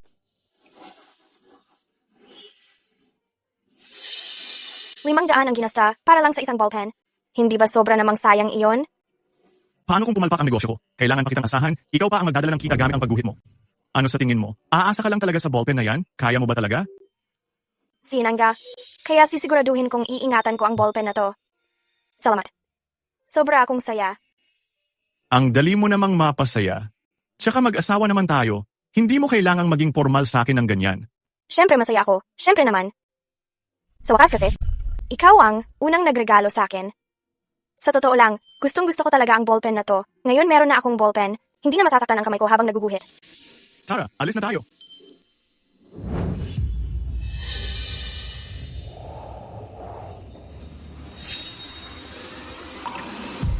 Huwag kang matakot. Sunod ka lang sa likod ko.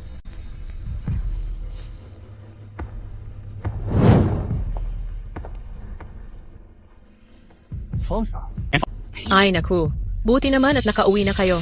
Tingnan nyo, Luming, lahat ng to gawa mo. Ako? Sino pa ba kundi ikaw? Ano ba talaga ang nangyari, Auntie Fang? Ano pa nga ba? Dahil na naman utang-utang ni Luming sa sugal to. Shaoling, mabuti pa magmadali ka na. Shaolin, ikaw, bakit nakapagsalita ka na? Grabe, nasabi ko ng isang hininga lang ang dami ko palang nasabi.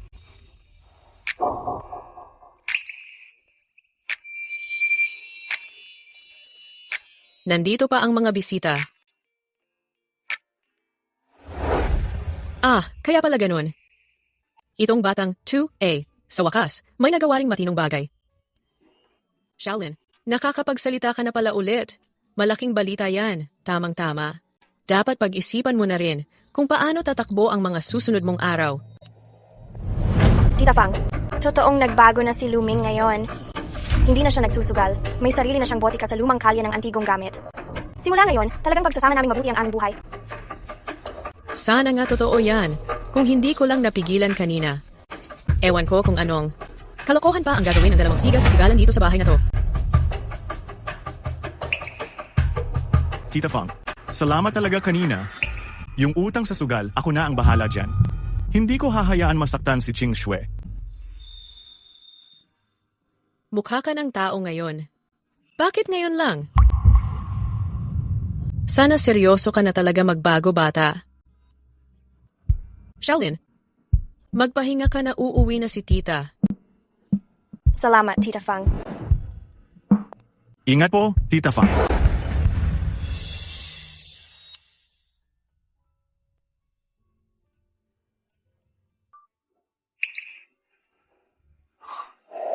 Pasensya na. Hindi kita sinisisi. Kahit kaunti, wala akong galit sa'yo. Basta, sa susunod magiging maayos ang buhay natin. Yung lahat ng nangyari dati, hindi na kita sisingilin. Pagkatapos ng pagbubukas-bukas, babayaran ko na lahat ng utang ko sa sugal. Tapos na ang nakaraan ni Luming.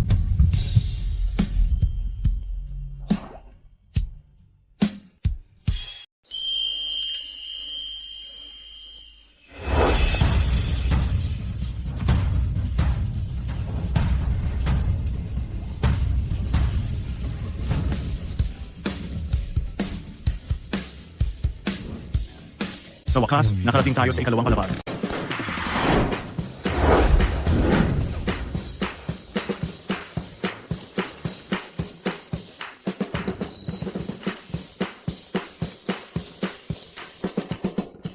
Mga kaibigan, ako si Luoye. Ako ang manager ng Sixintang. Ngayon, ang Sixintang natin, opisyal nang nagbubukas.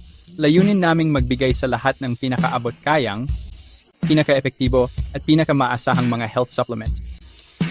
Ngayong araw ng grand opening natin, lahat ng gamot ay may 11.2% discount. Pagkatapos nito, iniimbitahan ko ang mabuting kaibigan ko na sharing big boss ng Sixintang, si Luming, para magbigay ng ilang salita. Mga bisita, ako ang boss ng Sixintang. Ako rin ang namamahala sa kalidad ng mga produkto natin. Dito, nangangako ako sa inyo, basta't Sixintang ang nagbebenta ng gamot, una, siguradong epektibo. Pangalawa, siguradong walang anumang side effect. Kapag may hindi tumupad sa mga ito, 10 beses ng original na presyo ang balik natin sa inyo. Ako si Luming. Tumutupad sa salita. Ayos yan, bata. May ganyang kumpiyansa ka pa. Mukhang kumpiyansa ka talaga sa sarili mong mga gamot. Napakatinding 10 beses balik ng bayad.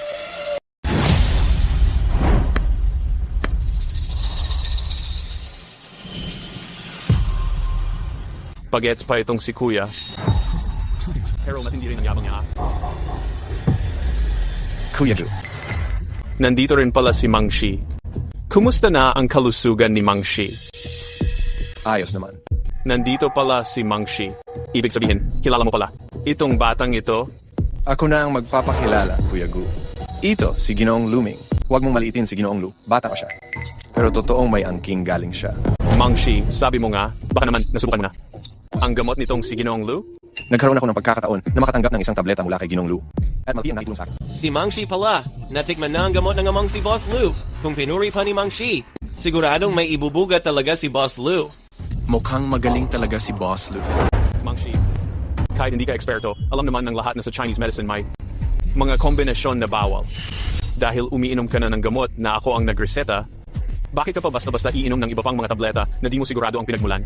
Kung may nangyaring masama, sino ang mananagot? Ako ang mananagot. Ang tunay na eksperto sa Chinese medicine, matyagang nag-aaral at nagsasanay ng matagal na panahon Saka lamang niya nahuhugot ang tunay na kagalingan dito. Ikaw, bata-bata ka pa at wala pang karanasan, naglalakas loob ka ng magbukas ng klinika. Hindi ka ba natatakot makasama ang ibang tao, pati sarili mo? Kung usapang Chinese medicine ang pag-uusapan, baka nga ako pa ang ninuno mo. Ang kapal ng mukha mo. Naglalakas loob ka talagang bastusin si Master. Loye, naglalakas loob ka talagang bastusin si Master. Anong balak mong gawin? Mga kaibigan, kalma lang tayo. Ginoong Gu, kayo ay isang batikang manggagamot na iginagalang ng lahat. Ginoong Lu, ikaw ay isang bagong bituin sa larangan. Napakalaki ng Antique Street. May lugar para sa Shentang.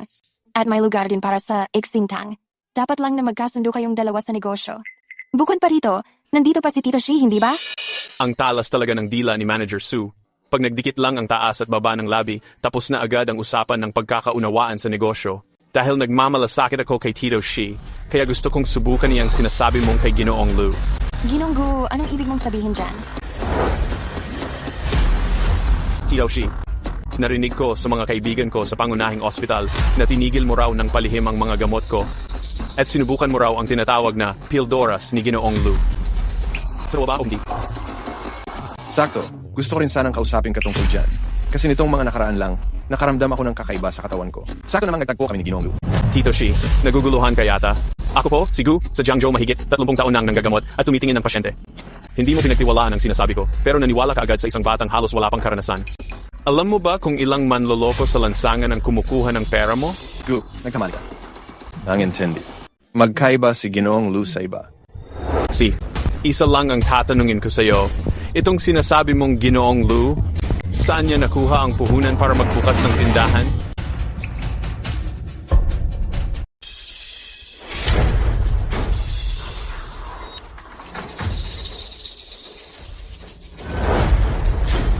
Tama.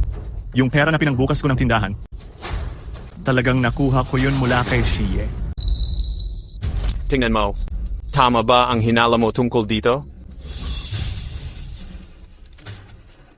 Shie, iniisip mo ba na isa akong manloloko?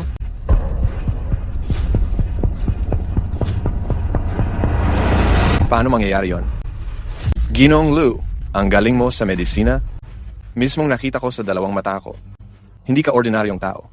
Lalong hindi ka manloloko, hindi ako naniniwala ron. Ayos, basta galing mismo kay Shie ang salitang yan, sapat na sa akin. Totoo nga na kumita ako ng pera mula kay Shie, pero dahil yan sa pusahan ko sa bato, nakakuha ako ng sobrang ganda at bihirang klase ng materyales. Interesado si Shie, kaya binili niya ang bato ko. May mga nakakita sa pangyayari na yun noon. Saan ako ng daya ron? Tama. Hindi nagsisinungaling si Ginoong Lu. Kayo talagang mga manloloko sa lansangan. Ang dami niyong diskarte. May mga planong ginagamitan ng taon ng paghahanda. Sanay na kami sa ganyan. Para lang mahuli ang malalaking isda tulad ni Shie. Ang isang maliit na bato ay wala yon. Ang tapang mo magsalita, magaling baliktarin ang tama at mali, matandang kalbo. Nananakot ka pa? Galit na galit ka rin? Ang bilis mo ring magpalusot. Hoy, batang bulok, sino ang tinatawag mong matandang manloloko? Sino ang magnanakaw na sumisigaw ng magnanakaw? Ngayon, kung hindi mo bibigyan ng malino na paliwanag to, hindi kita palalampasin. Matandang kalbo? Isa lang ang itatanong ko sa'yo. Kung kaya mong sagutin ito ng harap-harapan, hihingi ako agad ng tawad sa'yo dito mismo.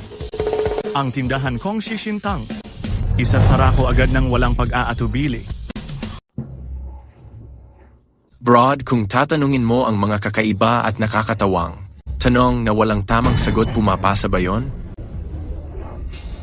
Oo naman. Halos malito ako dahil sa iyo, Broad. Huwag kang mag-alala. Gusto ko lang naman magpakonsulta kay Gu, ang matandang manggagamot, tungkol sa isang kaalaman sa tradisyonal na medisina. Kaalaman sa tradisyonal na medisina? Sige, Broad, ikaw mismo ang nagsabi niyan. Sa harap ng lahat, kung magkakaloko ka, huwag mo akong sisihin kung si Gu, kahit mas matanda, mang-aasar sa mas bata, at sirain ang reputasyon mo. Hindi ba? Para mo na rin hinukay ang sarili mong libingan?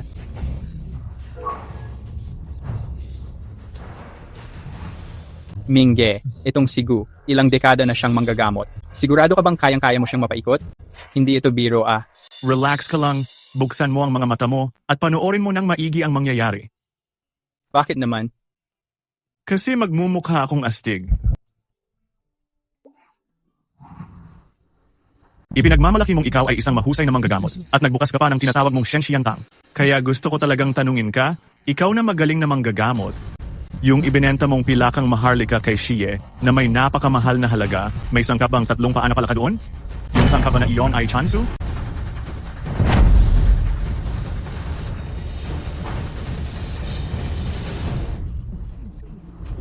Hindi kaya? Oo o hindi? Oo, syempre oo. Oh, ikaw ang kuya. Doon sa tableta ng pagpapahaba ng buhay, may sangkap ng 3 paa na palaka. Talagang laman loob ng palaka yun. At ang laman loob ng palaka ay may matinding lason. Kung matagal gagamitin bilang gamot, siguradong magdudulot ng problema sa cardiovascular. Pwede pang maging panganib sa buhay.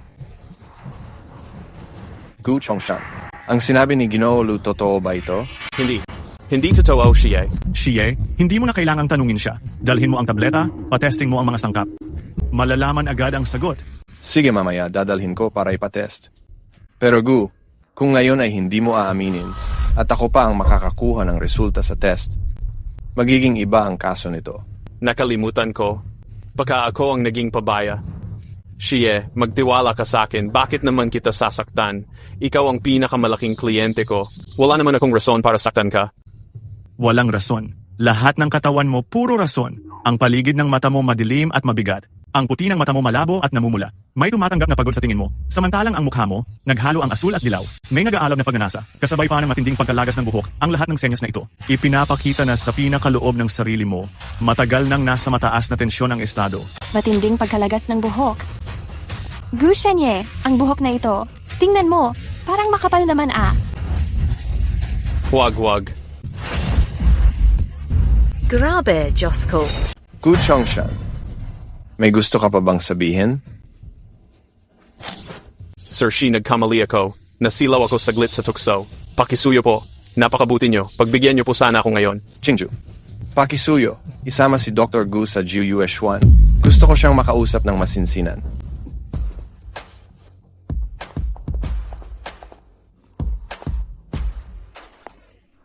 Ikaw ang pangunahing alagad ng kilalang doktor. Plano mo na bang iwan ang teacher mo?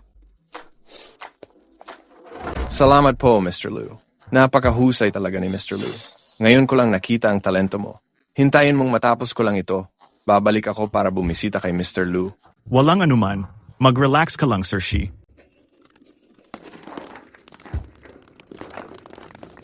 Minghe, ang lupit mo talaga. Uy bro, tama na ang tawa dyan. Ikaw na susunod, ikaw na ang bida. Ayun, mga kaibigan, lupit ba ng kaibigan ko? Oh, ang astig. So, gusto nyo bang makita ang mga gamot na binebenta ng Shixintang? Oh, gusto. Sige, mga kaibigan, pasok po kayo. Minghe, grabe, ang astig mo talaga. Tama na yung pag-astig, dali, pumasok ka na at asikasuhin ang mga bisita. Si boss.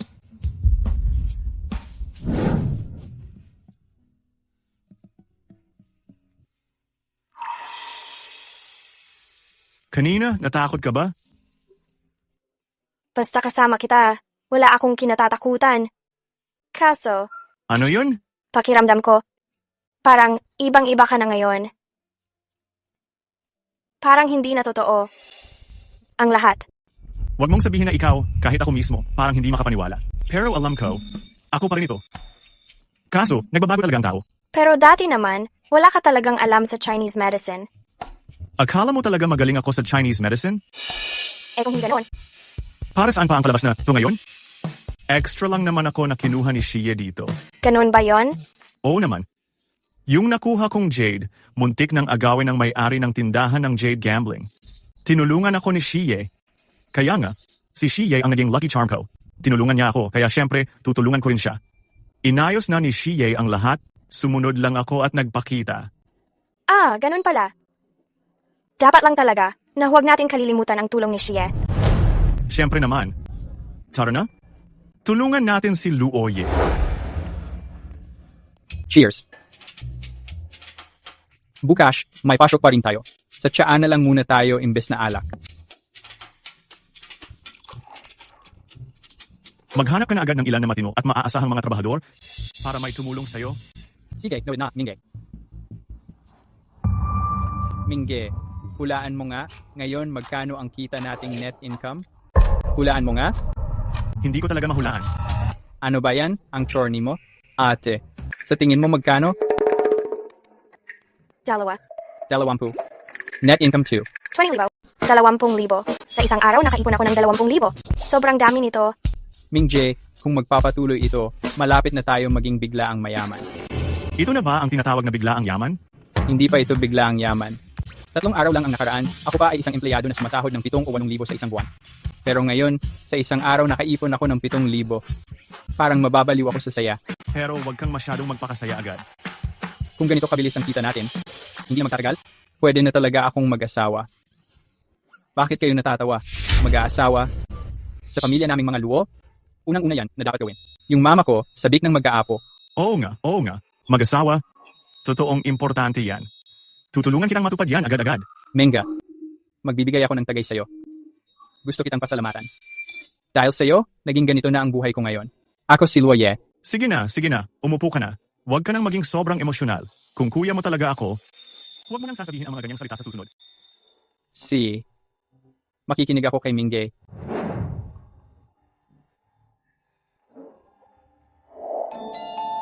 Ito, hawakan mo. Ano to? Espesyal na pampalakas. Mukhang hindi ka mapapalagay nitong mga araw. Pauna na kitang pinapalakas. Talaga namang mabait si Ming-Jae. Mamaya kakainin ko agad to. Kain na tayo. Ming-Jae, ate kayo, kumain pa kayo ng marami. Ako ang taya sa kain na to.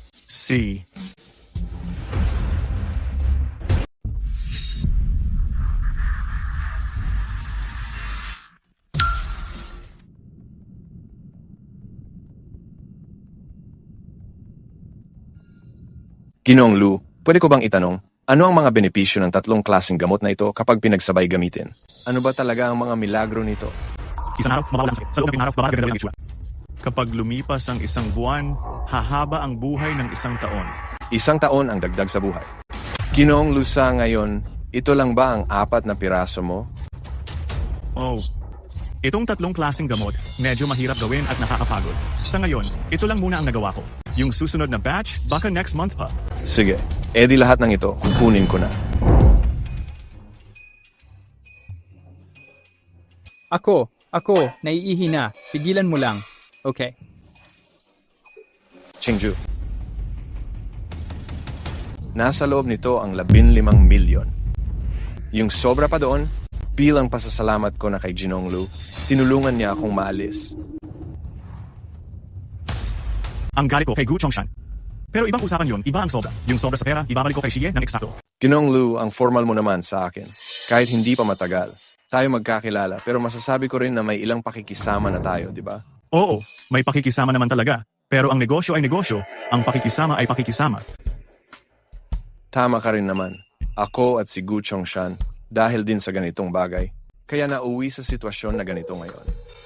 Dapat natuto na ako. Kung wala ka ng ibang kailangan, aalis na muna kami. Hindi ba, Ginoong Lu? Hindi ka ba interesado malaman paano ko tinapos? Kay Gu Chongshan, at sino pa ang nasa likod ng pakana niya, at sino ang may balak manakit sa akin? Yan ay ikaw lang, Stone? Hindi ko na pakialam yan. Naniniwala naman ako na kaya mo. Yang ayusin. Ginoong Lu, mali ka ngayon. Hindi madaling kalabanin ang taong ito. At may kaunting kaugnayan din sa iyo, Ginoong Lu. Sino? Nako. Stone Ginawang Lu, 2 tauhan ni Wang Tianhu. Binabasag ang pinto ninyo sa washing hall.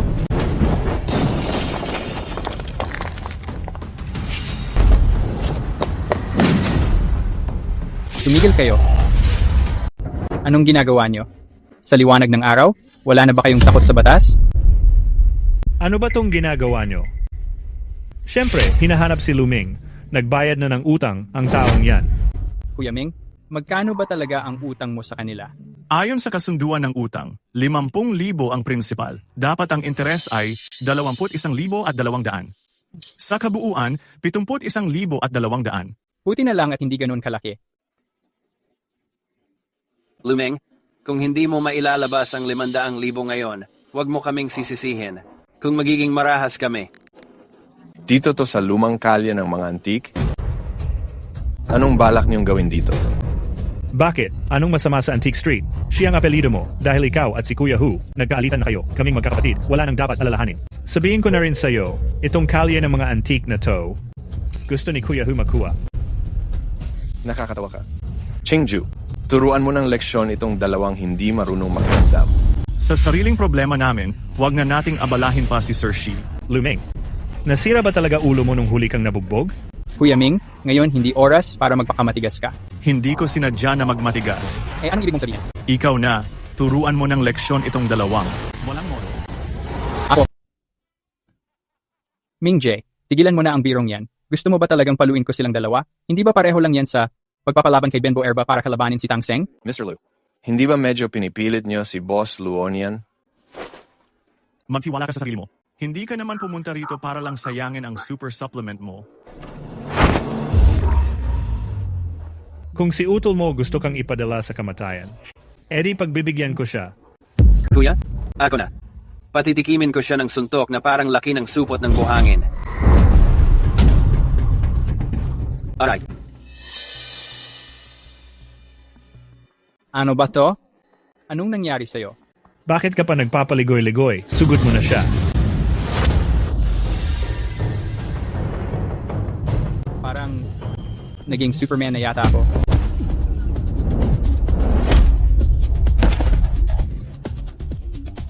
Paano nangyari yon? Kailan pa naging ganito kalakas si Xiao Luo? Mr. Liu, anong nangyayari dito? Likas na malakas talaga ang utol ko. At ikaw din.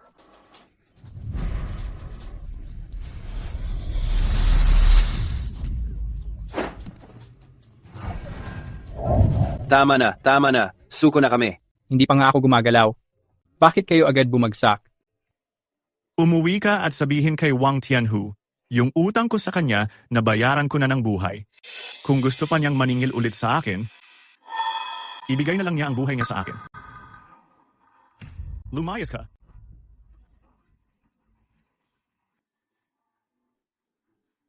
Minga, yung pampalakas mo, sobra namang lakas nun. Pakiramdam ko ngayon, isang suntok lang, mapapatumba ko na kahit elepante. Ang tapang ni Boss Luo. Shiyay, sobra naman ang papuri nyo. Mr. Liu, ito rin ba? Dahil sa gamot na yon? Hindi ko ba nasabi?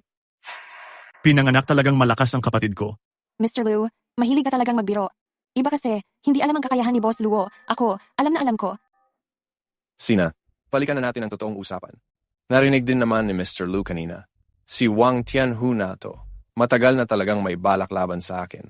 Nautusan pa si Gu na lasunin ako, pero pumalpak. Ngayon, halos babarahin na lang ako ng harapan. Kahit sa impluensya ni Xie, hindi kaya talunin si Wang Tianhu. Sa totoo lang, negosyante akong matinong tao, hindi ako katulad niya. Pero sa ngayon, hindi pa rin siya ganun kasigasig na saktan talaga ako. Kaya ang inaalala ko, hindi ko maprotektahan si Mr. Liu ikaw. Salamat sa malasakit mo, Xie. Basta maprotektahan mo ang sarili mo, okay na. Kung hindi talaga kaya, ako naman, pwede rin kitang protektahan, Xie. Luming.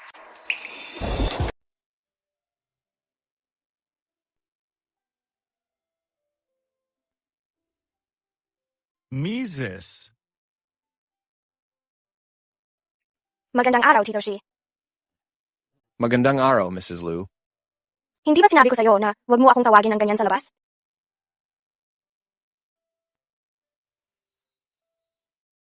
Luoye, pinagkakatiwala ko na sa'yo ang tindahan. Kung may kailangan ka, tawagan mo lang ako. Walang problema, Kuya Ming. Tito, Shi. May konting lakad lang ako. Mamaya lang ulit. Si. Ituloy mo ang ginagawa mo. Saan ba tayo pupunta? Pagdating natin doon, malalaman mo rin.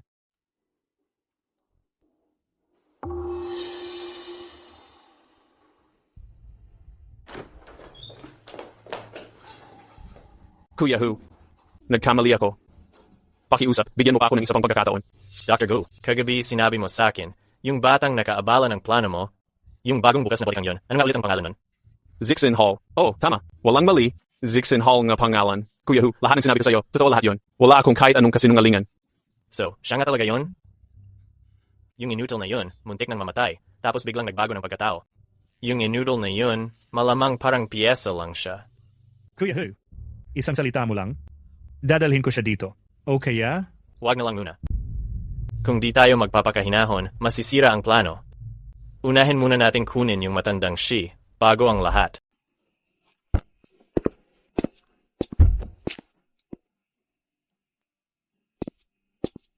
Mrs. Liu, simula ngayon, dito na ang magiging bahay ninyo. Ano? Bahay natin. Tama. Si Mr. Liu para lang sorpresahin ka naman. Sadyang sinabi lang na titingnan lang ang bahay. Pero sa totoo lang, bayad na ang buo. Ito ang susi. Mrs. Liu, pakitago na po ito. Mr. Liu, Mrs. Liu, tuloy po kayo. Luming, Tara na, pasok tayo at tingnan natin.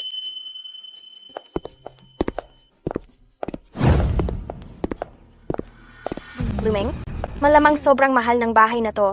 Saan mo nakuha ang ganitong kalaking pera? Honey, may sasabihin ako sa'yo. Sana handa ka na. Siya, sabihin mo na.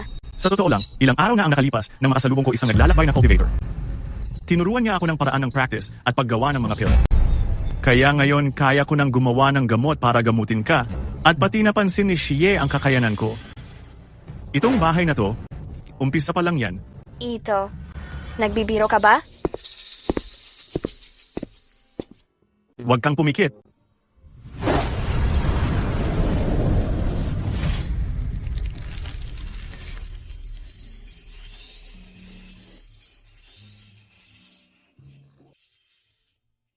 Huwag kang matakot. Ito ang pagkakataon ko. Noon ikaw ang gumagawa ng painting para suportahan ako? Sa susunod, ako naman ang magbibigay buhay sa iyo sa paggawa ng pill. Gagawin kitang pinakamasayang tao sa mundo. Luming?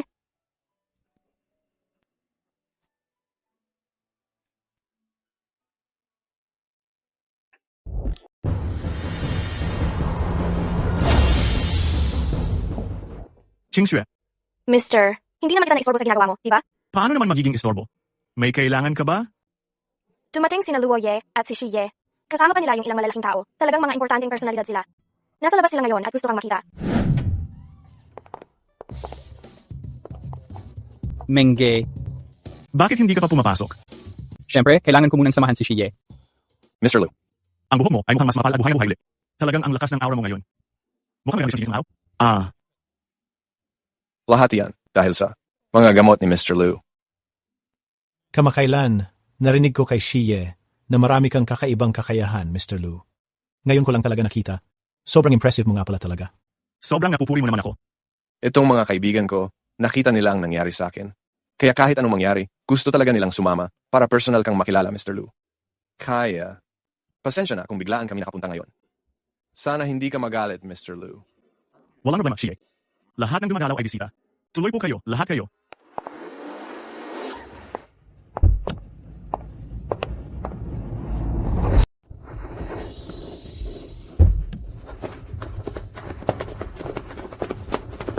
Tatang Shi, matagal na tayong hindi nagkita, ah. Wang Tianhu, anong balak mong gawin? Anong balak kong gawin? Siyempre, balak kitang tapusin. Subukan mong galawin ako. Hindi ka papalampasin ng Pamilya Lin. Pamilya Lin? Pamilya Lin mismo. Hirap na nga sila sa sarili nila. Baka hindi ka na nila matulungan ngayon. Imposible dyan. Wala akong oras makipag-2x2 sa iyo. Dalhin nyo na yan. Sino ang susunod? Siya ang susunod na mamamatay. Kasama ako. Sa tingin ko kayong dalawa, hindi pa talaga natututo, no? Heilong.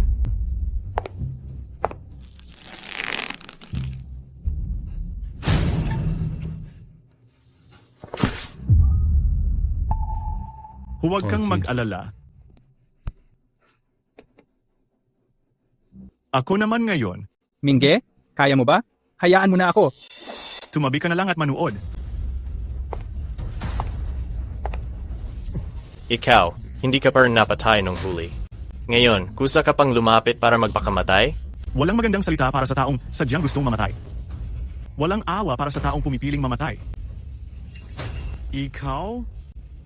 Alam mo namang walang ibang pupuntahan kundi kamatayan. Naghanap ka talaga ng gulo. Sugad!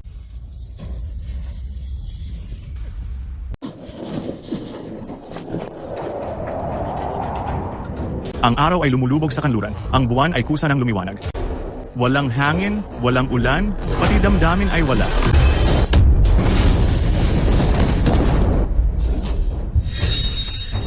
Ikaw ba ay isang tagapaglinang ng espiritu?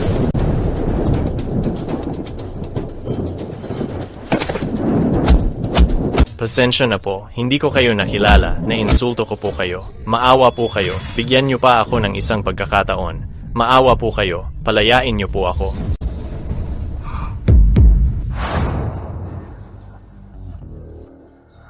Luming, sa wakas, nahanap rin kita.